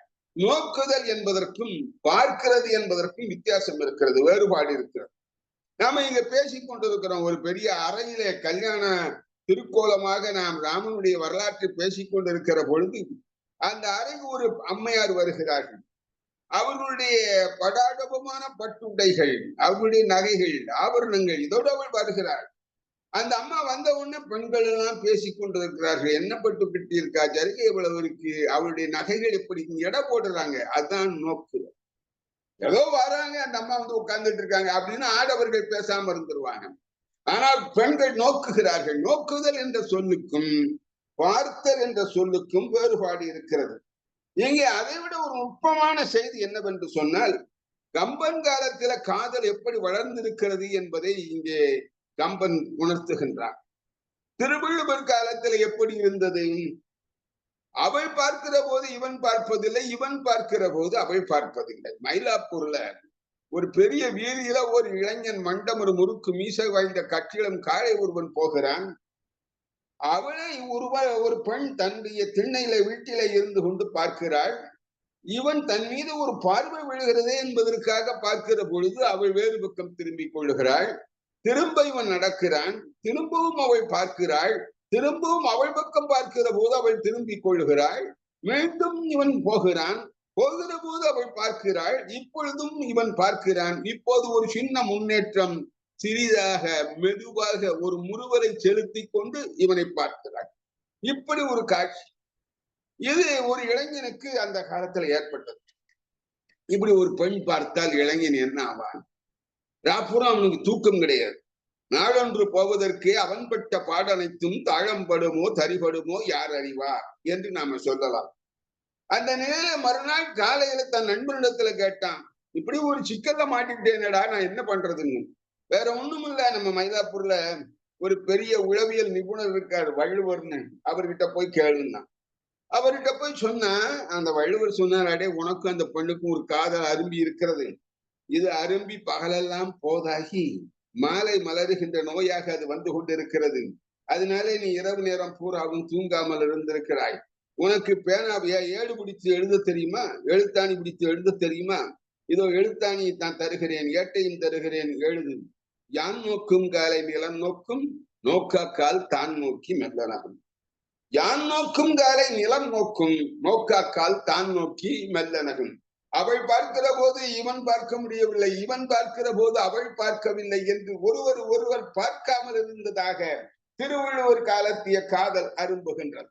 ஆனால் கம்பன் காலத்திலே அண்ணலும் நோக்கினான் அவளும் நோக்கினாள் என்று இருவரும் நோக்கியதாக சொல்லுகிற ஒரு காட்சியை நம்ம பார்க்கிறோம்.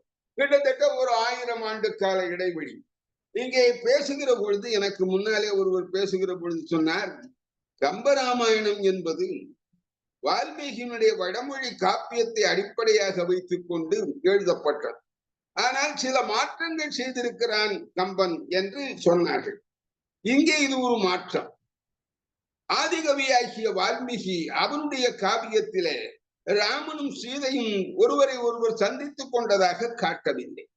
ஆனால் கவி சக்கரவர்த்தி கம்பனோ காதலை காட்டி அதன் பிறகு அந்த காதலை வளர்த்து அந்த நேரத்திலே நடைபெறுகின்ற ஒரு அற்புதமான கன்யா சுல்கமாக இருக்கக்கூடிய சிவபெருமானுடைய வில்லை நான் ஏற்றி அதன் பிறகு திருமணம் செய்து கொள்வதாக கம்பன் காட்டுகிறார். ஒரு சின்ன வேறுபாடுதான்.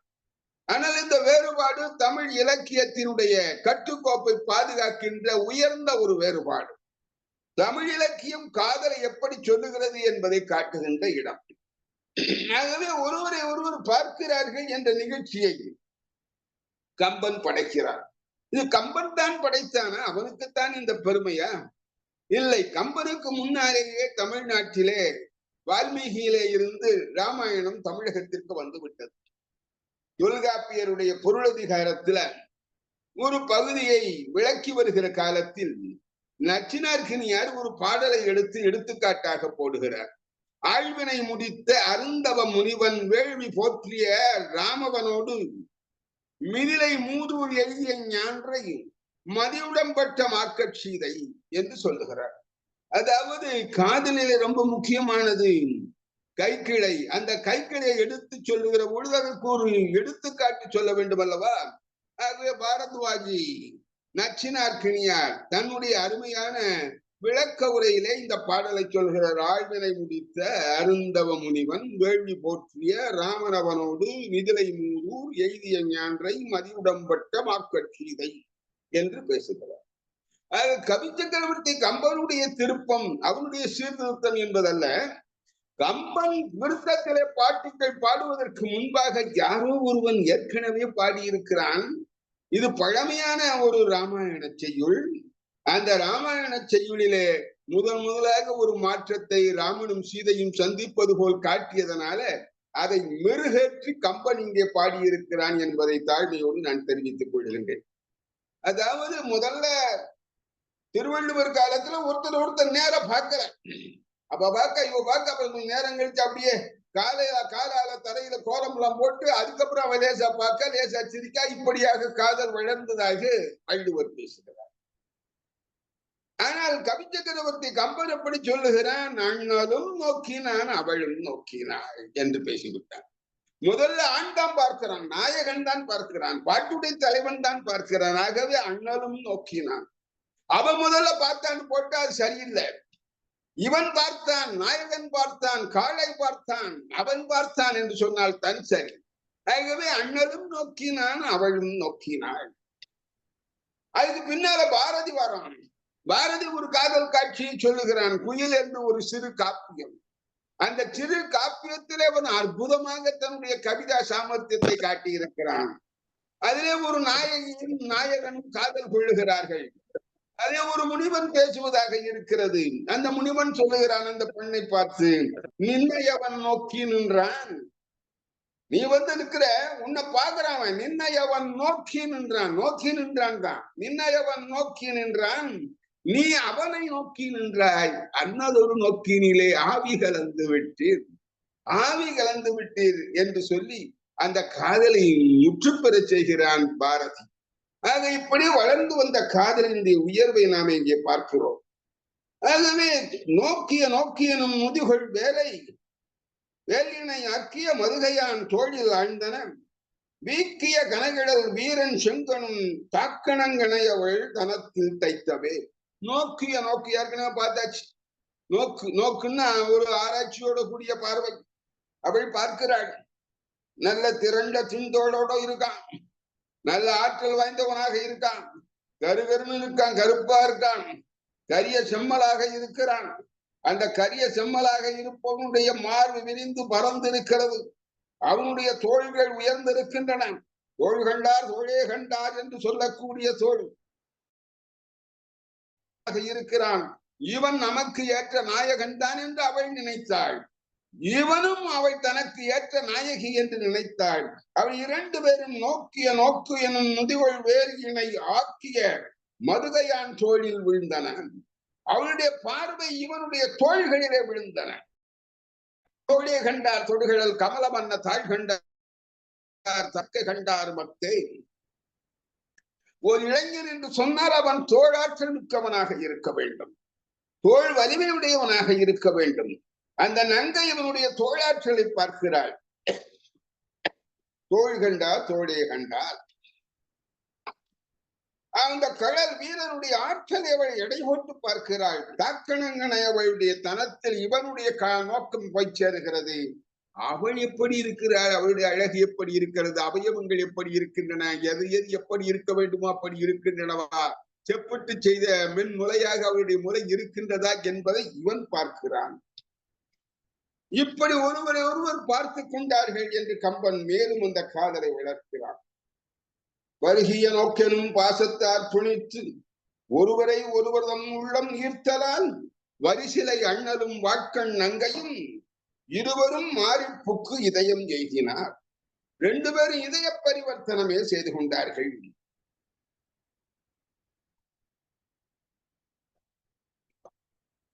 பருகிய நோக்கெனும் பாசத்தார், பருகிய அந்த பார்வையை எப்படி அனுபவிக்கிறான் பாருங்கள். பருகிய நோக்கெனும் பாசத்தார் பிணித்து ஒருவரை ஒருவர் தம் உள்ளம் ஈர்த்தலால் வரிசிலை அண்ணலும் வாட்கண் நங்கையும் இருவரும் மாறிப்புக்கு இதயம் எய்தினார்.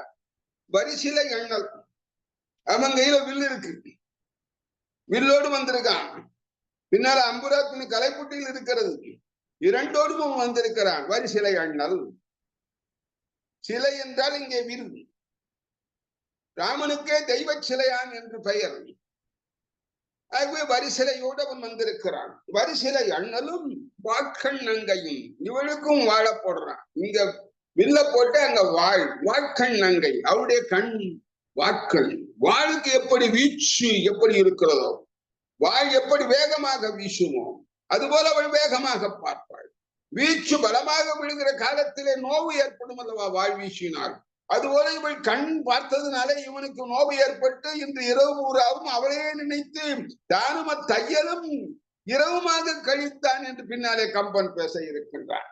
ஆகவே பருகிய நோக்கனும் பாசத்தார் துணித்து ஒருவரை ஒருவர் தம் உள்ளம் ஈர்த்தலான் வரிசிலை அண்ணலும் வாட்கண் நங்கையும் இருவரும் மாறிப்புக்கு இதயம் எய்தினார். இதய பரிவர்த்தனம் பண்ணிவிட்டார்கள்.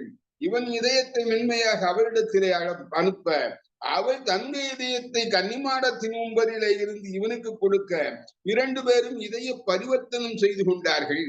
அது மாத்திரமா, மருங்கிலா நங்கையும் வசையிலா ஐயனும் ஒருங்கிய இரண்டுடற்கு உயிரொன்றாயினார். கருங்கடற் பள்ளியில் கலவி நீங்கி போய் பிரிந்தவர் கூடினால் பேசலும் வேண்டுமோ. ரொம்ப அருமையான இடம் இது. பாட்டுக்கு ரொம்ப விளக்கம் சொல்லணும். முதல்ல ஒரு மேலோட்டமாக நான் சொல்லிக் கொண்டுதான் போகிறேன், ரொம்ப டீப்பா உள்ள போல. ஒருங்கே இரண்டுடற்கு உயிரொன்றாகினார். மருங்கிலா நங்கை இடையில்லாத பள்ளி, இல்லாதவள்னு சொல்லியாச்சு, இடையில்லாதவள்னு சீரிய சொல்லியாச்சு. அப்போ ராமனுக்கு இல்லாதது ஒன்றை சொல்ல வேண்டுமே, வசையில் ஐயன். கம்பன் பாடுகிற காலத்துல ராமனுக்கு வசை கிடையாது. இப்ப நிறைய பேர் திட்டுறாங்க, பெரிய ஊர்வலம் எல்லாம் போயிருக்காங்க, எல்லாம் பண்ணியிருக்காங்க, எல்லா விதமான அச்சூழியங்களும் பண்ணியிருக்காங்க. ஆனா அப்ப அதெல்லாம் கிடையாது. ஒருங்கிய இரண்டுடற்கு உயிராக அவர்கள் இருந்தவர்கள் இப்போது கருங்கடற்பள்ளியில் கலவி நீங்கி போய் பிரிந்தவர் கூடியவர்களாக இருக்கிறார்கள். யாரு? மருங்கிலா நங்கையும் வசையிலா ஐயன். மருங்கிலா நங்கைன்னு அர்த்தம் இடையில்லாத பெண். இடையில்லாம ஒரு பெண் இருக்க முடியுமா? இது நடக்குமா? இது பகுத்தறிவு போத்ததா? கம்பன் பாடிட்டான். கம்பன் பாடிவிட்டு அரங்கேற்ற மேடையிலிருந்து கீழே இறங்குற போது ஒரு அருமையான ரசிகன் கவி சக்கரவர்த்தி கம்பனிடத்துல ஐயா, நீங்க இப்படி பாடிட்டீங்களே, இடையில்லாத நங்கை உண்டா அப்படின்னு கேட்டான். அப்ப கம்பன் சொன்னா, இதுல இருந்து 1000 பாட்டுக்கு பின்னால நான் ஒரு பாட்டு போடுவேன், அந்த பாட்டுல இதற்கு விளக்கம் தருகிறேன் என்று சொல்லிவிட்டு போனான். அது என்ன பாட்டு? வெய்யோன் மொழிதன் மேனியின் விரி சோதியில் மறைய பொய்யோ எனும் இடையாளோடும் இடையானோடும் போனான், மையோ மரகதமோ மறிகடலோ மழைமுகிலோ, ஐயோ இவன் வடிவென்பதோர் அழியா அழகுடையா. என்ன சொல்றான் நீங்க? வெய்யோன் ஒளிதன் மேனியின் விரி சோதியில் மறைய, சூரியனுடைய ஒளி ராமனுடைய மேல பட்டு அப்படியே வெளியில பிரகாசிக்கிறதா. வெய்யோன் ஒளிதன் மேனியின் விரி சோதியில் மறைய பொய்யோ எனும் இடையாளுடன், அவளுக்கு இடை இல்லையோ, இடை அவளுக்கு பொய்யோ என்று ஒரு ஐயப்பாட்டை ஏற்படுத்துகின்ற அளவுக்கு மெல்லிய இடையை உடையவள். பொய்யோ எனும் இடையாளோடும் இளையானோடும் போனான், இளையானோடும் போனான். ராமனோடு கூட வந்திருக்கிற தம்பி இருக்கிறானே, அவன் ராமனுக்கு இளையான், அந்த இளையானோடும் போனான். வெய்யோன் மொழி தன் மேனியின் விரி சோதியில் மறைய பொய்யோ எனும் இடையாளோடும் போனான். மருங்கிலா நங்கை என்று சொன்னான் அல்லவா? மருங்கிலா நங்கை இல்லப்பா, அவள் இடை இருக்கிறதா இல்லையான்னு தெரியாத மெல்லிய இடையை உடையவள் என்று இங்கே விளக்கம் கொடுக்கிறதை நாம் பார்ப்போம். கருப்பு, கருப்புல காதல் கொள்ளுகிறாள் சீதை. கருப்புன்னா அப்படிப்பட்ட கருப்பு, இப்படிப்பட்ட கருப்புல நல்ல கருப்பு. அவனுக்கு பேரே கருப்பசாமின்னு பேரு. கரிய செம்மல் என்று அவனுக்கு பெயர். நீல கார்முகில் கமலத்தன் என்று அவனுக்கு பெயர். நீல கார்முகில் கமலம் பூத்து வருவதே போலும் மாலை என்று கம்பன் பேசுவான். அப்பேற்பட்ட கனகரில் இருக்கக்கூடியவன் கருப்பை காதலிக்கிறேன் என்று இன்றைக்கு சொல்லுகிறார்கள். ஆனால் திருமாவர்கள் சீதையாக அவதரித்த காலத்திலே நம்முடைய நாயகனாகிய ராமனை கரிய செம்மலை பார்த்து அந்த கரிய செம்மலிடத்திலே காதல் கொள்கிறாள். ஆகவே கருப்பை காதலிக்கிறாள். அந்த கற்புடையவனாக, அந்த கண்ணங்கரையில் இருக்கக்கூடியவனாக ராமனை பற்றியும் கொஞ்சம் பார்க்க வேண்டாமா? சீதை செக்கச்சி வந்தவள், மெல்லிடையாள், அற்புதமான கண்ணழகி, அழகிலே அவளுக்கு ஈடு கிடையாது. அன்னம் நாண நடை பயிலுகின்ற பேராற்றல் படைத்தவள், அன்னத்துக்கே நடையை கற்றுக் கொடுக்கிற ஆற்றல் படைத்தவள். அவள் காதலிக்கிற காதலன் எப்பேற்பட்டவன் தெரியுமா? அவன் நிறத்தாலே கருப்பு, ஆனால் அவன் எப்பேற்பட்டவன்? தேக்கு மரம் உடலை தந்தது, சின்ன யானை நடையை தந்தது என்று நடக்கக்கூடியவன். அப்பேற்பட்டவன் பேர் அழகன். அவன் கருப்பாத்தான் இருக்கான். அவன் கருப்பா இருக்கிறான் என்பதை கவி சக்கரவர்த்தி கம்பன் சொல்லுகிறான். இருளை ஆண்டு சமைத்த ஒரு மேனி என்று சொல்ல, அல்லை ஆண்டு அமைந்த அழகன். அவன் எப்பேற்பட்டவன் தெரியுமா? இருளை ஆண்டு அமைந்த மேனி. நல்ல பெண்கள் வைத்திருக்கக்கூடிய கருப்பு சாந்து போட்டு அப்படியே எடுத்து தடவி அதையே நிறமாக கொண்டு வந்தால் எப்படி இருக்குமோ அது போல இருளை ஆண்டு, அல்லைனா இருளை, அல்லை ஆண்டு அமைந்த மேனி அழகனும் அவளும் துஞ்ச. சீதையும் ராமனும் காற்றிலே வந்து விட்டார்கள், காற்றிலே தூங்கிக் கொண்டிருக்கிறார்கள். அல்லை ஆண்டு அமைந்த மேனி அழகனும் அவளும் துஞ்ச, வில்லை ஊன்றிய கையோடும் வெய்துயிர் போடும் வீரன் கல்லையாண்டு உயர்ந்த தோழாய் கண்கள் நீர் சொரிய கங்குல் எல்லை காண்பழ குஞ்சிமைப்பிலன் நயனம். அவனுடைய தம்பி இருக்கிறானே, பகல் விடுகிற காலம் வரைக்கும் அவன் நயனத்தை கொஞ்சம் கூட அசைக்காமல் அப்படியே தன்னுடைய நாயகனையும் நாயகியும் காவல் காத்துக் கொண்டிருந்தான் என்று குகன் என்கின்ற அற்புதமான ராமனுடைய உடன்பிறவா சகோதரன் வந்திருக்கிற பரதனிடத்திலும் சத்ருகனிடத்திலும் பேசுகிற இடத்திலே வருகிற பாடல். அல்லை ஆண்டு அமைந்த மேனி அழகனும். ஆக அழகி செக்க சிவந்த திருமேனிக்கு சொந்தக்காரி, சிவந்த வாய் செல்வி, நுண்ணிடை பெண், அவள் மிதிரையிலே பிறந்தவள். அந்த மிதிரையிலே பிறந்த பேரழகி ராமனை சந்திக்கிறாள், ராமனை பார்க்கிறாள். நம்முடைய தமிழ் இலக்கிய நடைக்கு ஏற்ப காப்பியத்தை அமைக்கிற பொழுது ஒரு காதல் காட்சியை கொண்டு வர வேண்டும் என்ற உயர்ந்த நோக்கத்துடன் ஏற்கனவே இந்த நிலையை பின்பற்றி தமிழிலே ராமாயணம் படித்து விட்டார்கள், எழுதிவிட்டார்கள் என்பதற்கான சான்று நம்மிடத்திலே இருக்கிற இந்த நேரத்தில் அந்த சான்றை மிகப்பெரிய தொல்காப்பியத்திலே பொருளதிகாரத்திலே கொண்டு வந்து அதற்கு உரை எழுதிய ஆசானாகிய நச்சினார்க்கினியர் காட்டுகிறார் என்பதையும் சொல்லி அந்த காதலின் வளர்ச்சியிலே சீதை கருகருவென்று இருக்கக்கூடிய கருப்பனை காதலித்தாள், கருப்பை காதலிக்கிறேன் என்று சொன்னாள், இவன் சிகப்பை காதலிக்கிறேன் என்று சொன்னார். வண்ணங்கள் வேறுபட்டாலும் நம்மிடத்திலே எண்ணங்கள் வேறு கிடையாது. நாம் எல்லாரும் ஒன்றே என்பதை காட்டுகின்ற முறையிலே இரண்டு பேர்களும் நாயகனாகவும் நாயகியாகவும் மாறினார்கள். வில்லை எடுத்து நான் ஏற்றி, சிவபெருமானும் பயன்படுத்திய வில்லை எடுத்து நான் ஏற்றி அந்த நங்கை அவன் திருமணம் செய்து கொள்ளப் போகிறான் என்ற இனிய செய்தியையும் இங்கே தெரிவித்து நான் உங்களிடமிருந்து விடைபெறுகிறேன். வணக்கம், நன்றி. நன்றி ஐயா. மிக அருமையான ஒரு உரையை வழங்கி இருக்கின்றீர்கள். ஒரே ஒரு பாடலை மட்டும் 1000 பாடலுக்கு மேல் இருக்கின்ற கம்பராமாயணத்தில் ஒரே ஒரு பாடலை மட்டும் எடுத்து அதற்கு விளக்கம் கொடுத்து அழகி என்பது யார் என்பதை எங்கள் முன் எடுத்து காட்டி வைத்திருக்கின்றீர்கள். உங்களுடைய அந்த பரந்த அறிவுக்கு இந்த அவை வணக்கம் செலுத்துகின்றது.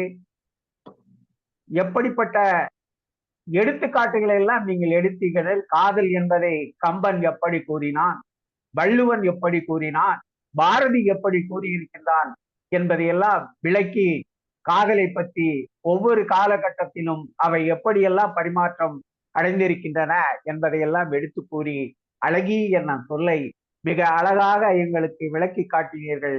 சீதை அழகு, அழகு என்பது அனைவருக்கும் ஒவ்வொரு விதத்தில் ஒவ்வொரு விதமாக அழகு இருக்கின்றது என்பதையும் எடுத்து காட்டி மிக அருமையான சொற்பொழிவை எங்களுக்கு வழங்கியிருக்கின்றீர்கள். நன்றி ஐயா. இந்த நிகழ்ச்சியிலே இடையில் பங்கு பெற்ற பானுமதி அம்மா அவர்களையும், சாமி மல்லிகா அவர்களையும், சத்யா அவர்களையும், ஞானவடிவேல் மற்றும் ரங்கசாமி கிருஷ்ணமூர்த்தி அவர்களையும், காவுத்தி ஐயா அவர்களையும், ஜெயசக்தி அவர்களையும், ரவிச்சந்திரன் அவர்களையும், ஏவிஎம் என்றும் சான்றோர் பெருமக்களையும் வருக வருக என வரவேற்று இப்பொழுது அவையினை நெல்லை தீபனிடம் தலைவரின் இறுதி உரைக்காக கொடுக்கின்றேன். ஐயா அவர்கள் வரவும் தன்னுடைய இறுதி உரையை ஆற்றும். மிக அருமையான உரை ஐயா சடகோபன் அவர்களுக்கு வெள்ளி இலக்கிய மேடை நன்றி சொல்லிக் கொள்கிறது. ஒரு பாடலை எப்படி அணுக வேண்டும், கம்பன் பாடலை எப்படியெல்லாம் மேலெழுந்த வாக்கில் படிக்காமல் ஆழமாக படிக்க வேண்டும் என்பதை அழகாக நமக்கு சொல்லித் தருகிறார். கம்பனே சொல்வான், கோதாவரி நதியிலே அந்த நீர் தெளிவாக இருந்தால் அருகில் இருப்பது போல சில பொருள்கள் தெரியும், ஆனால் கையை உள்ளே நுழைத்தால் அது போய்கொண்டே இருக்கும், அவ்வளவு பொருள்கள். அப்படி ஒவ்வொரு பாடலையும் எப்படியெல்லாம் நாம் அதை அணுக வேண்டும் என்பதை ஐயா அவர்கள் சுட்டி காட்டியிருக்கிறார்கள். ஐயா அவர்களுக்கு ஒரு வேண்டுகோள், எங்களுடைய எல்லா நிகழ்ச்சிகளுக்கும் வந்து எங்களுக்கு வழிகாட்ட வேண்டும் என்பதை தாழ்மையுடன் கேட்டுக்கொள்கிறேன். வெள்ளி இலக்கிய மேடை உங்களுக்கு நன்றி கூறிக்கொள்கிறது. ஒரு பாடலை சாதாரணமாக அணுகாமல் வள்ளுவன் காலத்திலே காதல் எப்படி இருந்தது, அது கம்பன் காலத்திலே எப்படி அது மாறுபட்டு காட்சியளிக்கிறது என்பதையெல்லாம் மிக அருமையாக நம்முடைய எடுத்துரைத்திருக்கிறார் ஐயா அவர்கள். ஐயா அவர்கள் தன்னுடைய தொடக்க உரையிலே மன்மதன் சீதையினுடைய ஓவியத்தை வரைய முயன்றான், அமுதத்தை குழைத்து அதை வைத்துக் கொண்டு அவன் ஓவியம் வரைய முயன்றான், ஆனால் தோல்வி அடைந்தான், ஆனால் வரைந்து விட்டான், அவனுக்கு திருப்தியாக இல்லை என்று ஐயா அவர்கள் சொன்னார்கள். ஆதரித்து அமுதில் கோல் தோய்த்து அவயவம் அமைக்கும் தன்மை யாது என திகைக்கும் அல்லால் மதனர்க்கும் எழுத ஒண்ணா சீதையை. மன்மதன் கூட சீதையினுடைய ஓவியத்தை சரியா வரைய முடியலையா. அந்த நண்பர்களுக்கு ஒன்று சொல்லிக் கொள்ளுகிறேன். இது ஒவ்வொரு நூலிலும் இதனுடைய எண் மாறும். என்னுடைய நூலிலே இது 569வது பாடல். இதே கருத்தை கம்பன் அவள் அசோகவனத்தில் இருக்கிற போது சொல்லுகிறாள். மன்மதன் வரைந்தான் அல்லவா அந்த ஓவியம், அது புகையுண்டது போல அவள் அமர்ந்திருந்தாளாம். அங்கே வருத்தத்தில் இருக்கிறாள். அப்பொழுது அவன்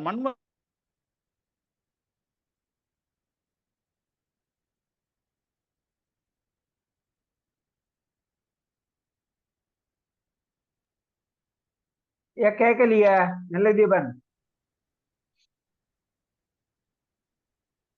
ஹலோ ஐயா கேட்கல தீபன் ஐயா கேட்கல. என்னதான் அன்மியூட் பண்ணுங்க, அன்மியூட் பண்ணுங்க.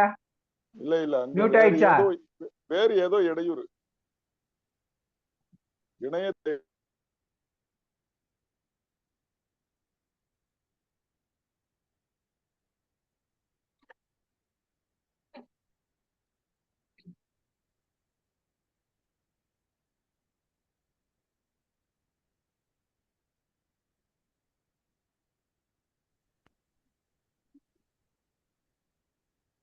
ஐயா இடை தடங்களுக்கு மன்னிக்க வேண்டுகிறேன். கேக்குதா இப்போ? சொல்லுங்க. இப்ப கேக்குது. நான் பேசுறது கேக்குதா? கேக்குது ஐயா, பேசுங்க. பேசுங்க. இப்ப கேக்குறது.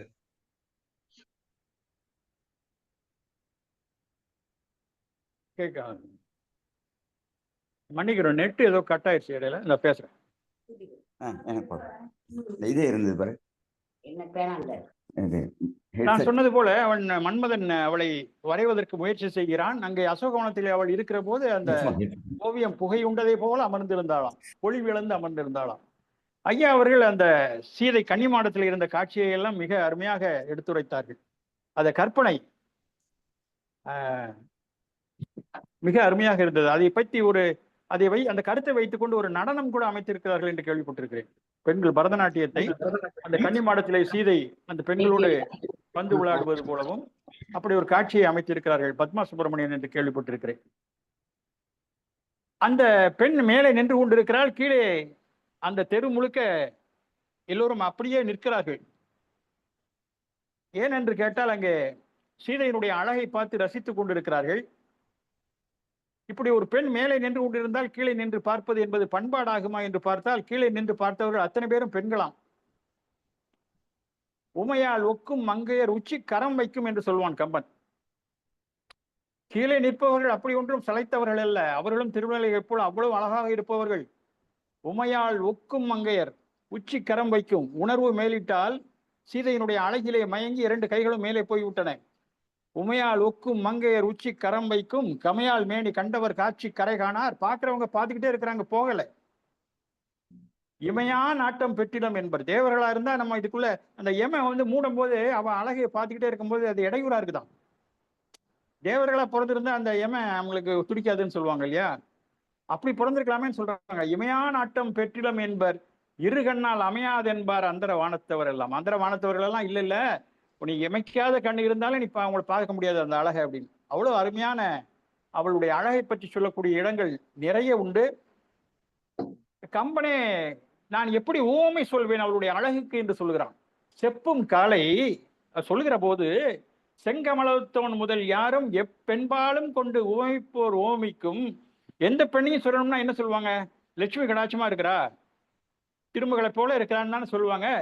அப்பெண் தானே ஆயின போது அவதான் அந்த பெண்ணே இருக்கிறாள், அவளை யார் கூட ஓமை பண்றது?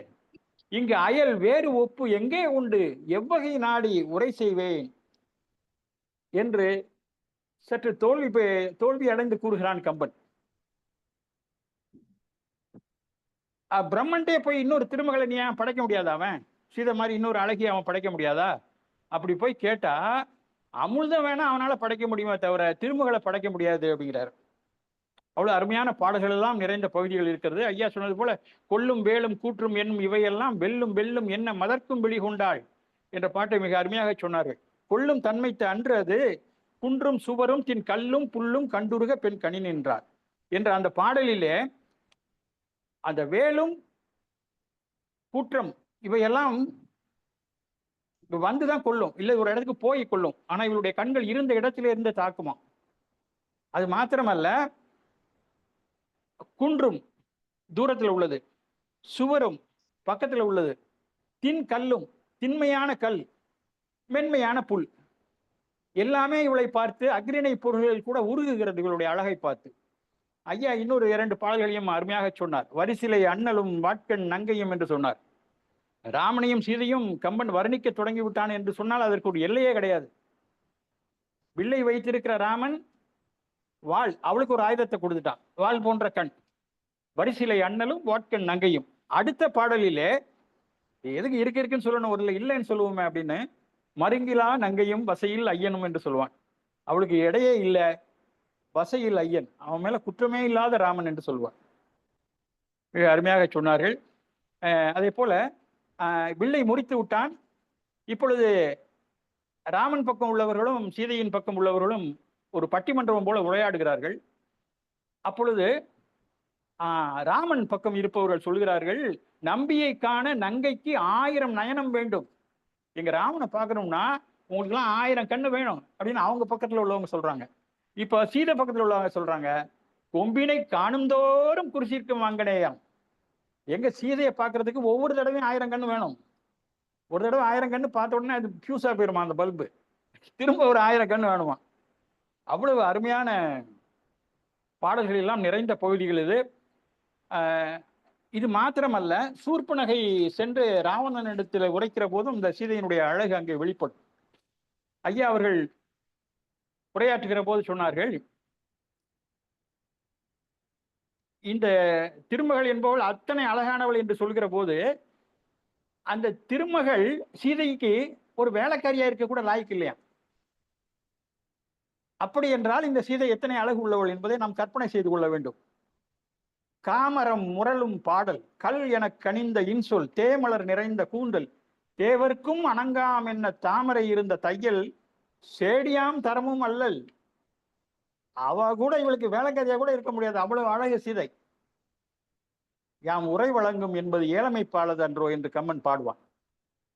அதே போல ஐயா சொல்கிற போது சொன்னார், மன்மதனை சிவன் எரித்து விட்டார் என்று சொன்னார்.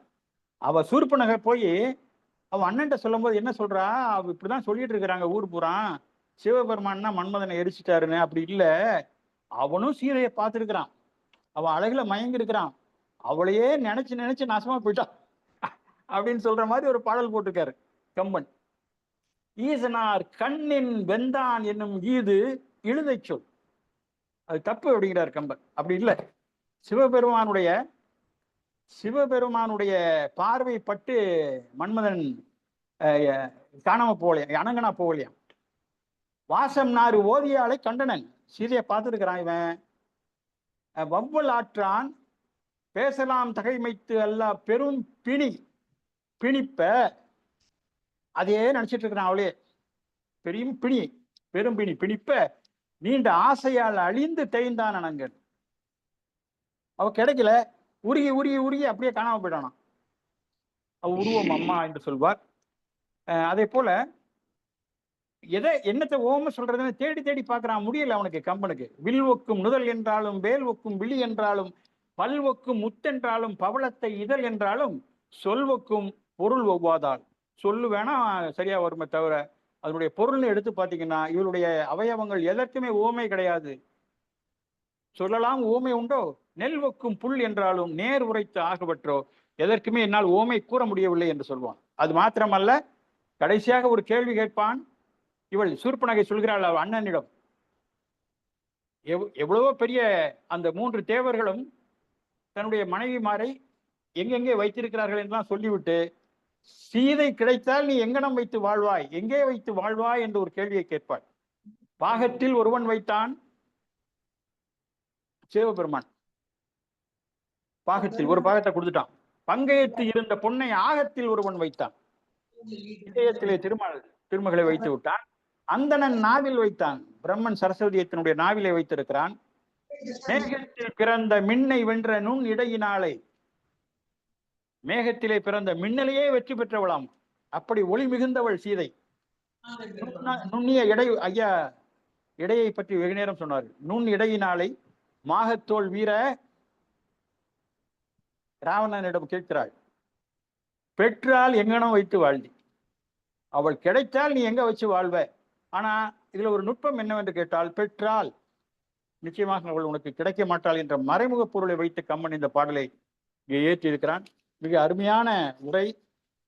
கம்பனை வேறு எந்த கோணத்திலே அணுக வேண்டும் என்பதையெல்லாம் மிக அருமையாக ஐயா அவர்களுடைய உரையிலிருந்து நமக்கு தெரிகிறது. மிக்க நன்றி ஐயா. வெள்ளி இலக்கிய மேடை உங்களுக்கு நன்றி கூறிக்கொள்கிறது. இன்னும் தொடர்ந்து நீங்கள் வர வேண்டும், எங்களுக்கு வழிகாட்ட வேண்டும் என்று சொல்லி என்னுடைய தலைமை உரையை நிறைவு செய்துவிட்டு ஐயா பொன் வேலுமயில் ஐயா அவர்கள் தன்னுடைய கருத்தை இங்கே பதிவு செய்யுமாறு அன்போடு கேட்டுக்கொள்கிறேன்.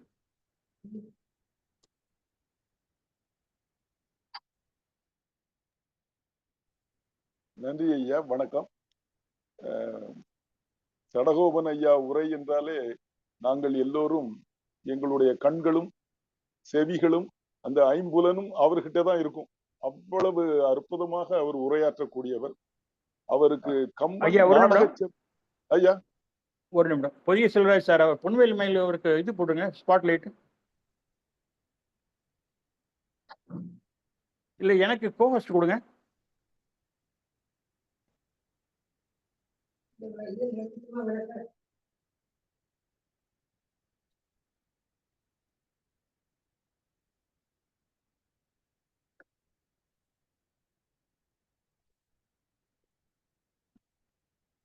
நல்ல தீபன் உங்களுக்கு கோஹோஸ்ட் கொடுத்தாச்சு. சரி, நான் போட்டுக்கிறேன். போட்டேன், அவருக்கு ஸ்பாட்லைட் போட்டேன். எனக்கு கோஹோஸ்ட் கொடுத்தீங்களா? கொடுத்தாச்சு. ஐயா தொடருங்க ஐயா. அவருக்கு அருமையான ஒரு பட்டம் உண்டு. கம்பன் நாடக செம்மல் அப்படின்னு ஒரு பட்டம் கொடுத்திருப்பார். அந்த பட்டத்திற்கு அந்த டைட்டிலுக்கு முழுமையாக உரிமைப்பட்டவர் அவர் என்று சொல்ல வேண்டும். ஏனென்றால் அங்க காட்சிகள் எல்லாம் நமக்கு கண்ணுக்கு தெரியும். அப்படி ஒரு உரையை அவர்கள் நமக்கு ஆற்றியிருக்கிறார்கள். அதிலும் அந்த சீதை நின்ற அந்த முதல் பாடலை அவர்கள் விளக்கிய விதம் மிகவும் சிறப்பாக இருந்தது. அதுல சொல்லும் பொழுது சொன்னார்கள், கண்டு கேட்டு உண்டு உற்று அறியும் ஐம்புலனும் ஒண்டொடி கண்ணே உள என்பதிலே உற்று அறிதலாகிய அந்த இதை உபலட்சணமாக உணர்ந்து கொள்ள வேண்டும் என்று ஒரு செய்தியை சொன்னார்கள். ஆனால் அது ஏன் கம்பன் அதை சொல்லவில்லை என்றால், அந்த செய்தியை சொல்வதற்கு ஒரு தலைவன் தான் சொல்ல முடியும், அதை ராமன் தான் சொல்ல வேண்டும், நாம் சொல்லக்கூடாது என்பதை சொல்வதற்காகவே அவன் அந்த உற்றறியும்ங்கிறதுக்கு ஒரு உதாரணம் கொடுக்கவில்லை என்று பெரியவர்கள் சொல்வார்கள். அப்படி ஒரு அருமையான பாடல் அது. அதைத்தான் அவர்கள் சொன்ன பாடலிலேயே ஒரு செய்தி இருக்கிறது. குகன் பார்த்து இவர்களும் இருவரும் எங்கே உறங்கிக் கொண்டிருந்தால் என்று பரதன் கேட்கும் பொழுது சொல்லுவான் பாருங்க, அந்த இடத்திலே அல்லையாண்டு அமைந்த மேனி அழகனும் அவளும் துஞ்ச என்று குகன் சொல்வான். அவன் ராமனுடைய அழகை பற்றி பேசலாமே ஒழிய சீதையினுடைய அழகை பற்றி பேசக்கூடாது என்பதற்காக அவனை அழகனும் என்று சொல்லி அவன் அவளும் என்று சொல்லி முடித்து விட்டான் என்று அந்த பெரியவர்கள் எல்லாம் இதற்கு உரை சொல்லி இருக்கிறார்கள். அத பண்பாடு. ஒரு ஆண்மகன் ஒரு பெண்ணை இப்போ கண்டு கேட்டு உண்டு உற்று அந்த கேள்விப்பாடுதை எல்லாருமே நாம அனுபவிக்க முடியும். ஆனால் உற்றறிதல் அவனுடைய தலைவனாக அவளுடைய கணவனால் தான் முடியும் என்பதற்காகவே இந்த பாடலை அவ்வளவு சிறப்பாக அமைத்தான் கம்பன் என்று சொல்வார்கள். ஆனால் ராமன் அவளுடைய அந்த செய்தியைத்தான் நாடவிட்ட படலத்திலே சொல்லும் பொழுது ராமன் அவளுடைய அழகை எல்லாம் ஒவ்வொரு மேனியையும் மேனியில் உள்ள ஒவ்வொரு உறுப்பையும் சொல்லி அவனுக்கு அடையாளம் சொல்கிற இடத்திலே அவன் அந்த பேசக்கூடிய தகுதி அவனுக்குத்தான் இருக்கிறது என்பதை கம்பன் அங்கே நிலைநாட்டுவான். அப்படி ஒரு அற்புதமான, அதுவும் அந்த கண்ணொடு கண்ணினை நோக்குவக்கின் வாய்ச்சொற்கள் என்ன பயனும் இல்லை என்ற இடத்திலே வள்ளுவரும் இந்த செய்தியை சொல்லிவிட்டார் என்றுதான் நாம் கொள்ள வேண்டும். அதற்கு ஐயா அவர்கள் இந்த பழைய பாடல் ஒன்றை எடுத்துக்காட்டீர்கள், மதியுடம்பட்ட மடக்கண் சீதை என்று. இந்த மதியுடம்படுதல் என்றது தான் நோக்கு, இருவரும் நோக்கி கொள்கிறார்கள். அந்த நோக்கிலேயே இவன் தனக்கு சரியானவனா அவள் தனக்கு சரியானவளா என்று இருவரும் அந்த சிந்தனையிலே தங்களை அந்த மதியுடம்படுதல், அதாவது தங்களுடைய மதியை கொண்டு அந்த நோக்கின் மூலமாக ஒருவரை ஒருவர் தங்களுடைய துணைவியாகவும் துணைவனாகவும் நிர்ணயித்துக் கொண்டார்கள் என்பதை சொல்வதற்காகத்தான் இந்த நோக்கு என்ற சொல்லை கம்பன் எங்கெங்கே, கம்பனும் சரி வள்ளுவரும் சரி, இந்த நோக்கு என்ற சொல்லைத்தான் காமத்து பாலிலே வள்ளுவரை எடுத்துக்கொண்டால் நோக்கு என்ற சொல்லுதான் இருக்குமே தவிர பார்வை என்ற சொல் இருக்காது. அதையும் கம்பன் இந்த பொன்னின் சோதி பாடலிலே படிப்பான். பொன்னின் சோதி போதின் நாட்டம் பொன்னின் பொலிவே போல் தென்னும் தேனும் தீஞ்சுவை செஞ்சொற் கவியின்பம் கன்னிமாடத்து உம்பருமாரே கழுவேடுடை அன்னமாடும் முந்துரை கண்டு அங்க பார்க்கும்போது மூவரும் கண்டார்கள் என்று சொல்லிவிட்டு ராமன் சீதையும் நோக்கும் போதுதான் அண்ணலும் நோக்கினாள் அவளும் நோக்கினாள் என்ற எல்லாம் அவனுடைய இதுதான் கம்பனுடைய கவித்திறன். அப்படி பாடல்கள் ஒரு பாடலை அமைக்கிற போதும் ஒரு சொல்லை அமைக்கிற போதும் கம்பன் அத்தனை சிரத்தையாக ஆண்டிருக்கிறான் என்பதை ஐயா அவர்களுடைய உரையில் நமக்கு மிகச்சிறப்பாக அவர்கள் விளக்கினார்கள். அவர்களுக்கு என்ன பாராட்டு என்று கூட நாம் சொல்ல முடியாது. அப்படி ஒரு சிறந்த உரையை அவர்கள் ஆற்றி இருக்கிறார்கள். அவர்களுக்கு நன்றி கூறி அமைகிறேன். நன்றி, வணக்கம். நன்றி ஐயா, மிக்க நன்றி. சேரை பாலகிருஷ்ணன் ஐயா, ஐயா அடுத்த வாரம் உரையாற்ற இருக்கிறார். சேரை ஐயா. அனைவருக்கும் என்னுடைய அன்பான வணக்கத்தை தெரிவித்துக் கொள்கிறேன். கேட்கிறதா நான் பேசுறது? நல்ல தெளிவா கேக்குது. கேட்கறது சரியா?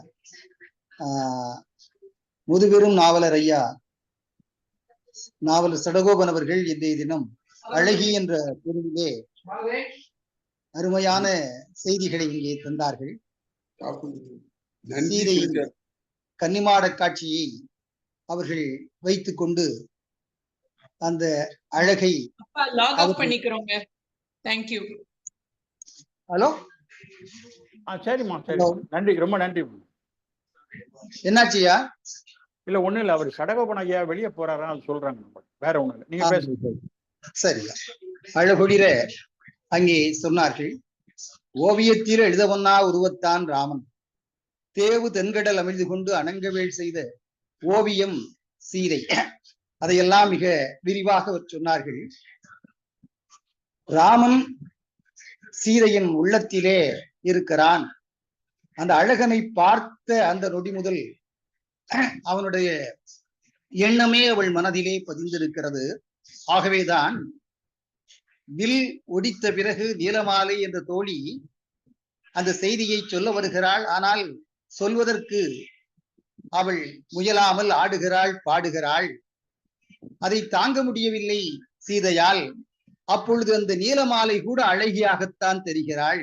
சுந்தரி சொல் என தொழுது சொல்லுவாள் என்று அருமையாக கவி சக்கரவர்த்தி கம்பன் பாடுகிறான். எனவே ராமனையும் சீதையையும் அந்த அழகுணர்ச்சியை நினைக்கின்ற போது அவள் பக்கத்திலே இருக்கின்ற தோழி கூட சுந்தரியாக அழகியாகத்தான் தெரிந்தாள் என்பதை எண்ணி பார்க்கிற போது கவி சக்கரவர்த்தி கம்பனின் கவிமாண்பை எண்ணி நாமெல்லாம் மகிழ முடிகிறது என்று கூறி இந்த வாய்ப்புக்கு நன்றி கூறி விடைபெறுகிறேன். வணக்கம். மிக்க நன்றி, மிக்க நன்றி. அம்மா பானுமதி அம்மா. அனைவருக்கும் வணக்கம். ஐயா சடகோபன் ஐயா பேசுறது கேட்டுட்டே இருக்கலாம் போல இருந்தது. மிக அழகாக பாடல்கள்ல வர்ணிக்கிறதுக்கு முன்னால அந்த ஒரு என்ன சொல்றது, அந்த ஒரு பாடல்களுக்குள்ள நுழைந்து அந்த குறுக்கு வெட்டு தோற்றம் பார்த்து சொல்றது இருக்கு இல்லையா, அது ரொம்ப அழகா சொன்னார் ஐயா. அதாவது திருவள்ளுவர் பாத்தீங்கன்னா, நான் நோக்கம்தான் நிலம் நோக்கும். அந்த காலத்து பெண் நிலத்தை பார்த்த பேசியிருக்கிறார். ஆனா கம்பர் காலத்து பெண் நேருக்கு நேர் நின்று பார்க்கிறார். கண்கள் கவின என்கிற அளவுக்கு பார்த்திருக்கிறாள் என்று அந்த மாதிரிலாம் எடுத்து சொன்னது மிக அழகாக இருந்தது. அப்புறம் அந்த சூர்பனகை நடந்து வந்தது சொன்னாரு. சீதையே மிக அழகானவள். அதை விட நம்மளை திரும்பி பார்க்க வேண்டும்னா ரொம்ப தன்னை அழகுபடுத்தி கொண்டு அந்த அறக்கூறும் தாண்டி அழகுபடுத்தி கொண்டு வரும்போது அந்த மென்மையும் பொழுது கொண்டு வருகிறார் என்பதுக்காக தான் மெல்லினமாகவே கம்பர் வைத்து எழுதினார் என்று சொல்வார்கள். அத்தனை மென் சொற்கள் தான் எல்லாமே. அது ஒண்ணு அழகா சொல்லியிருந்தாரு. அப்புறம் நோக்கினான்றதுக்கு ரொம்ப அழகா சொன்னாரு. பெண்கள்லாம் எடை போடுவாங்க, பார்த்த உடனே எல்லாம் நம்ம பார்த்துட்டு போயிடுவோம், பெண்கள் பார்த்து எடை போடுவாங்க அப்படின்னு சொன்னார். அந்த நோக்குன்றதுக்கு அந்த உற்று நோக்கல் அப்படின்றது ரொம்ப அழகா சொன்னாங்க.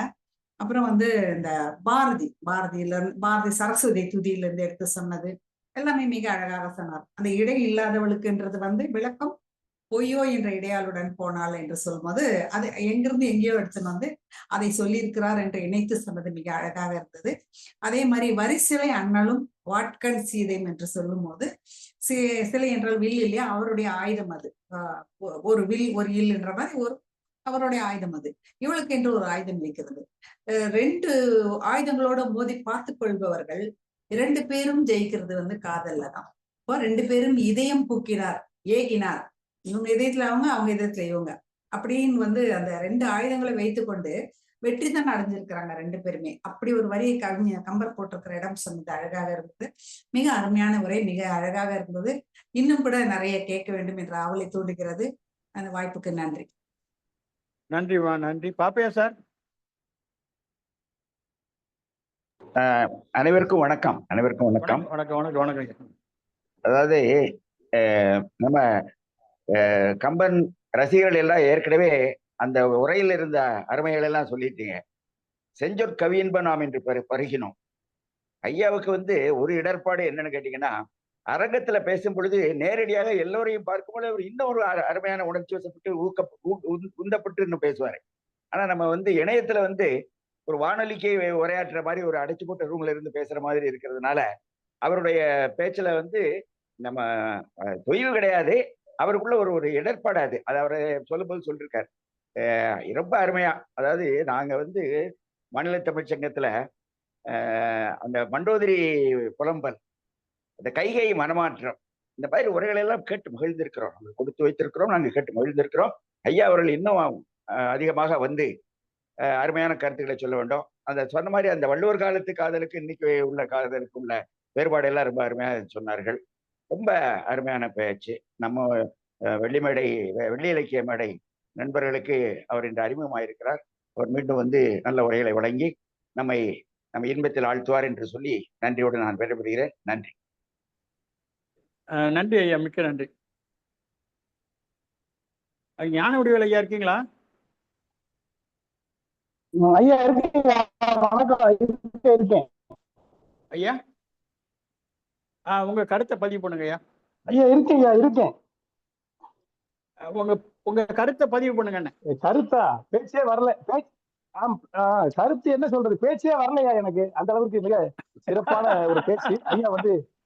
ஆமா, அதாவது நீங்க உங்க தலைமை உரையில வந்து சொன்ன மாதிரி ஒரு பாடலை எப்படி அணுக வேண்டும் என்பதற்கு ஒரு எடுத்துக்காட்டாக அவர் ஐயாவுடைய பேச்சு இருந்தது. 2வது புதிய சொன்ன மாதிரி ஒரு பாடலை எடுத்துக்கொண்டு அதை எல்லா கோணங்களிலும் 360 டிகிரி கோணத்திலும் எப்படி பார்க்க முடியுங்கிறதுக்கு அவர் சொல்லுகிற பொழுது அந்த மிதிலையினுடைய அந்த காட்சியெல்லாம் அப்படியே கண்ணு முன்னாடியே வந்துருச்சு. அந்த ஒரு பாடல் கூட இருக்கும். அதாவது நீங்க கூட சொன்னீங்க இல்லையா, தரையில இருந்த பெண்கள் எல்லாம் பார்த்தார்கள், அவர்கள் ராமனுக்கு பின்னாடி ஓடுனாங்களாம். எதுக்கு ஓடுனாங்களாம்? ராமனோட போன அந்த மனசை பிடிக்கிறதுக்காக பின்னாடியே ஓடினார்கள்னு எழுதுவார். அந்த மாதிரி அந்த காட்சியெல்லாம் அப்படியே கண்ணுக்குள்ள வர்ற மாதிரி அழகா ஐயா அவர்கள் சொன்னாரு. நிறைய புதிய செய்திகள், அதான் ரொம்ப நான் ரசிச்சேன். எப்படின்னா அந்த மிதிலை காட்சி, 2 பேரும் சந்திக்கிற காட்சி வந்து கம்பராமாயணத்துக்கு முன்பாகவே ஏதோ ஒரு இலக்கியத்தில் இருந்திருக்கிறது என்பதை நச்சினாக்னியார் சொன்னார் அப்படிங்கிறது ரொம்ப ஒரு புதிய செய்தி. அப்புறம் சீதை வந்து நெருப்பு போன்றவள், புண்ணின் ஒளி அப்படிங்கிறதுக்கு வந்து சோதி அப்படிங்கிறதுக்கு வந்து ஐயா சொன்னது. அவங்க அப்படி ஒரு விளக்காகத்தான் இருக்கலாமே தவிர வேஷ்டியோடு பக்கத்துல தூங்க முடியாது, எரித்து விடுவாளுங்கிறதுக்கு ஒரு எடுத்துக்காட்டு சொன்னது. அதாவது கேட்டுக்கொண்டே இருக்கலாம். உங்களுக்கு நல்ல ஒரு உரை. ரொம்ப நன்றி. ரொம்ப நல்ல நிகழ்ச்சியா, ரொம்ப நல்ல அருமையான உரை, நல்ல நிகழ்ச்சி, நல்ல அருமையா இருந்தது. கேட்பதற்கு வாய்த்தது உண்மையிலே நான் மகிழ்கிறேன். ரொம்ப நன்றி. வணக்கம். ரொம்ப நன்றி. அதாவது ஐயா ஒவ்வொருத்தரும் ஒன்னொன்னு ரசிச்சிருக்காங்க பாருங்க. ஞான வடிவேல் சார் வந்து வெய்யோ நூலி தன்மே நீங்கள் விதி சோதியில் மறைய, அந்த பாட்டுல பொய்யோ எனும் இடையாளுடன் இளையானுடன் போனான், சீதை கூடையும் தம்பி லக்ஷ்மணன் கூடையும் போனான். இளையான்னா தம்பின்னு ஒரு பொருள், தொண்டு செய்வதற்கு இளையாதவன் ஒரு பொருள். கடைசி வரைக்கும் கூடவே இருக்கிறான், எல்லா வேலையும் பார்த்துட்டு. அப்படி ஒவ்வொரு வார்த்தையும் மிக மிக முக்கியம் கம்பன்ல. மிக்க நன்றி. அடுத்ததாக அம்மா மேரியம், முனைவர் மேரியம்மா.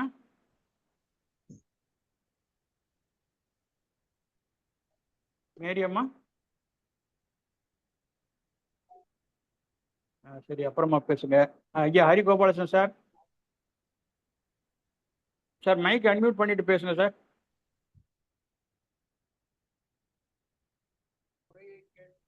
கேட்கலையே. சத்தமா பேசுங்க, இல்ல மைக்கு பக்கத்துல வச்சுங்க. இப்ப கேக்குதா? தெளிவா கேக்குது, பேசுங்க. மிகச்சிறந்த ஒரு உரையை பேசுவதற்கு எங்களுக்கு ஒரு வாய்ப்பு கொடுத்தீர்கள். பல விடயங்கள் சொல்லும் போது, அதாவது ஒரு பாடலுக்கு ஒரு விளக்கம் என்பது போல அந்த ராமனும் சீதையும் சந்திக்கின்ற அந்த காட்சியில அவர் ஒரே பாடலை எடுத்துக்கொண்டு அதுக்கு அற்புதமான விளக்கம் கொடுத்திருக்கிறார்கள். இந்த காட்சியை நான் என்னுடைய வாழ்க்கையில பார்க்கும்பொழுது, இவன் ராமனும் சீதையும் சந்திக்கின்றத அருணாச்சல கவிராயர் சொல்லும் போது, யாரோ இவர் யாரோ அப்படின்னு, யாரோ இவர் யாரோ என்ன பேரோ அறியேனேன்னு சொல்லிட்டு சந்திரபிம்ப முக மலராலே எனைத்தானே பார்க்கிறார் என்று இந்த பாட்டை அவர் கம்பர் எப்படி பாடியிருப்பாரோ அதை கீர்த்தனமாக பாடியிருப்பார் அருணாச்சல கவிராயர். எனக்கு அவர் அந்த விளக்கும் போது இந்த பாடல் தான் எனக்கு ஞாபகத்துக்கு வந்தது, நினைவுக்கு வந்து. சந்திரபிம்ப முக மலராலே எனைத்தானே பார்க்கிறார், ஒரு காலே அந்த நாளில் சொந்தம் போலே உருகுகிறார், இந்த நாளில் வந்து சேவை புரிகிறார் அப்படின்னு அந்த ராமனும் சீதையும் காண்கின்ற இந்த காட்சியை அதே வார்த்தைகளை எளிமையான கீர்த்தனையாக மாற்றி அருணாச்சல கவிராயரை போட்டிருப்பார். அதுல முதல்ல சொல்லும்போது, யாரோ இவர் யாரோ என்ன பேரோ அறியேனே அப்படின்னு ஆரம்பிச்சிருப்பாங்க அந்த பாட்டு. இந்த பாட்டு தான் எனக்கு ஞாபகம் வந்தது. ஏன்னா இதே காட்சியை தான் கம்பரிலிருந்து கடன் வாங்கி கீர்த்தனமாக அவர் அனுப்பியிருப்பார். மிக அருமையான காட்சியை, சீதையினுடைய அழகை மிக அற்புதமான வார்த்தைகளால் விளக்கியிருந்தார். அடுத்து அதற்கு ஒரு விளக்கம் கொடுக்கின்ற வகையிலே நெல்லை தீபனை பார்த்தா எனக்கு சமயத்துல பொறாமையா வருது. எவ்வளவு பாடல்களை இந்த வயதிலே புதிதாக கற்றுக்கொண்டிருக்கிறார், ஒரு நாளும் கற்றுக்கொண்டிருக்கிறார் என்பதை பார்க்கும்போது பொறாமைன்னு சும்மா சொன்னேன், பொறாமைனா இல்லை, ரொம்ப வாழ்த்துகிறேன். அவ்வளவு அருமையாக அவர் கற்றுக்கொண்டிருக்கிறார் என்பதை நான் தெரிந்து கொண்டு இந்த வாய்ப்புக்கு எனக்கு நன்றி பாராட்டி விடைபெறுகிறேன்.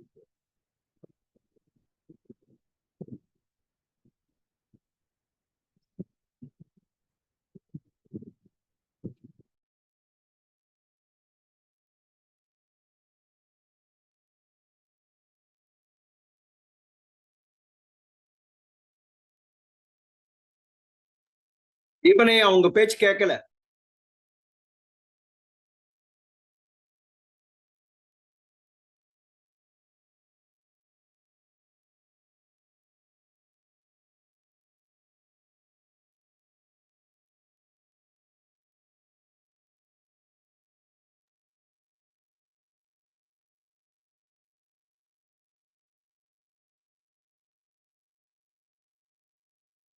சார் உங்க பேச்சு கேட்கல, உங்க பேச்சு கேட்கல.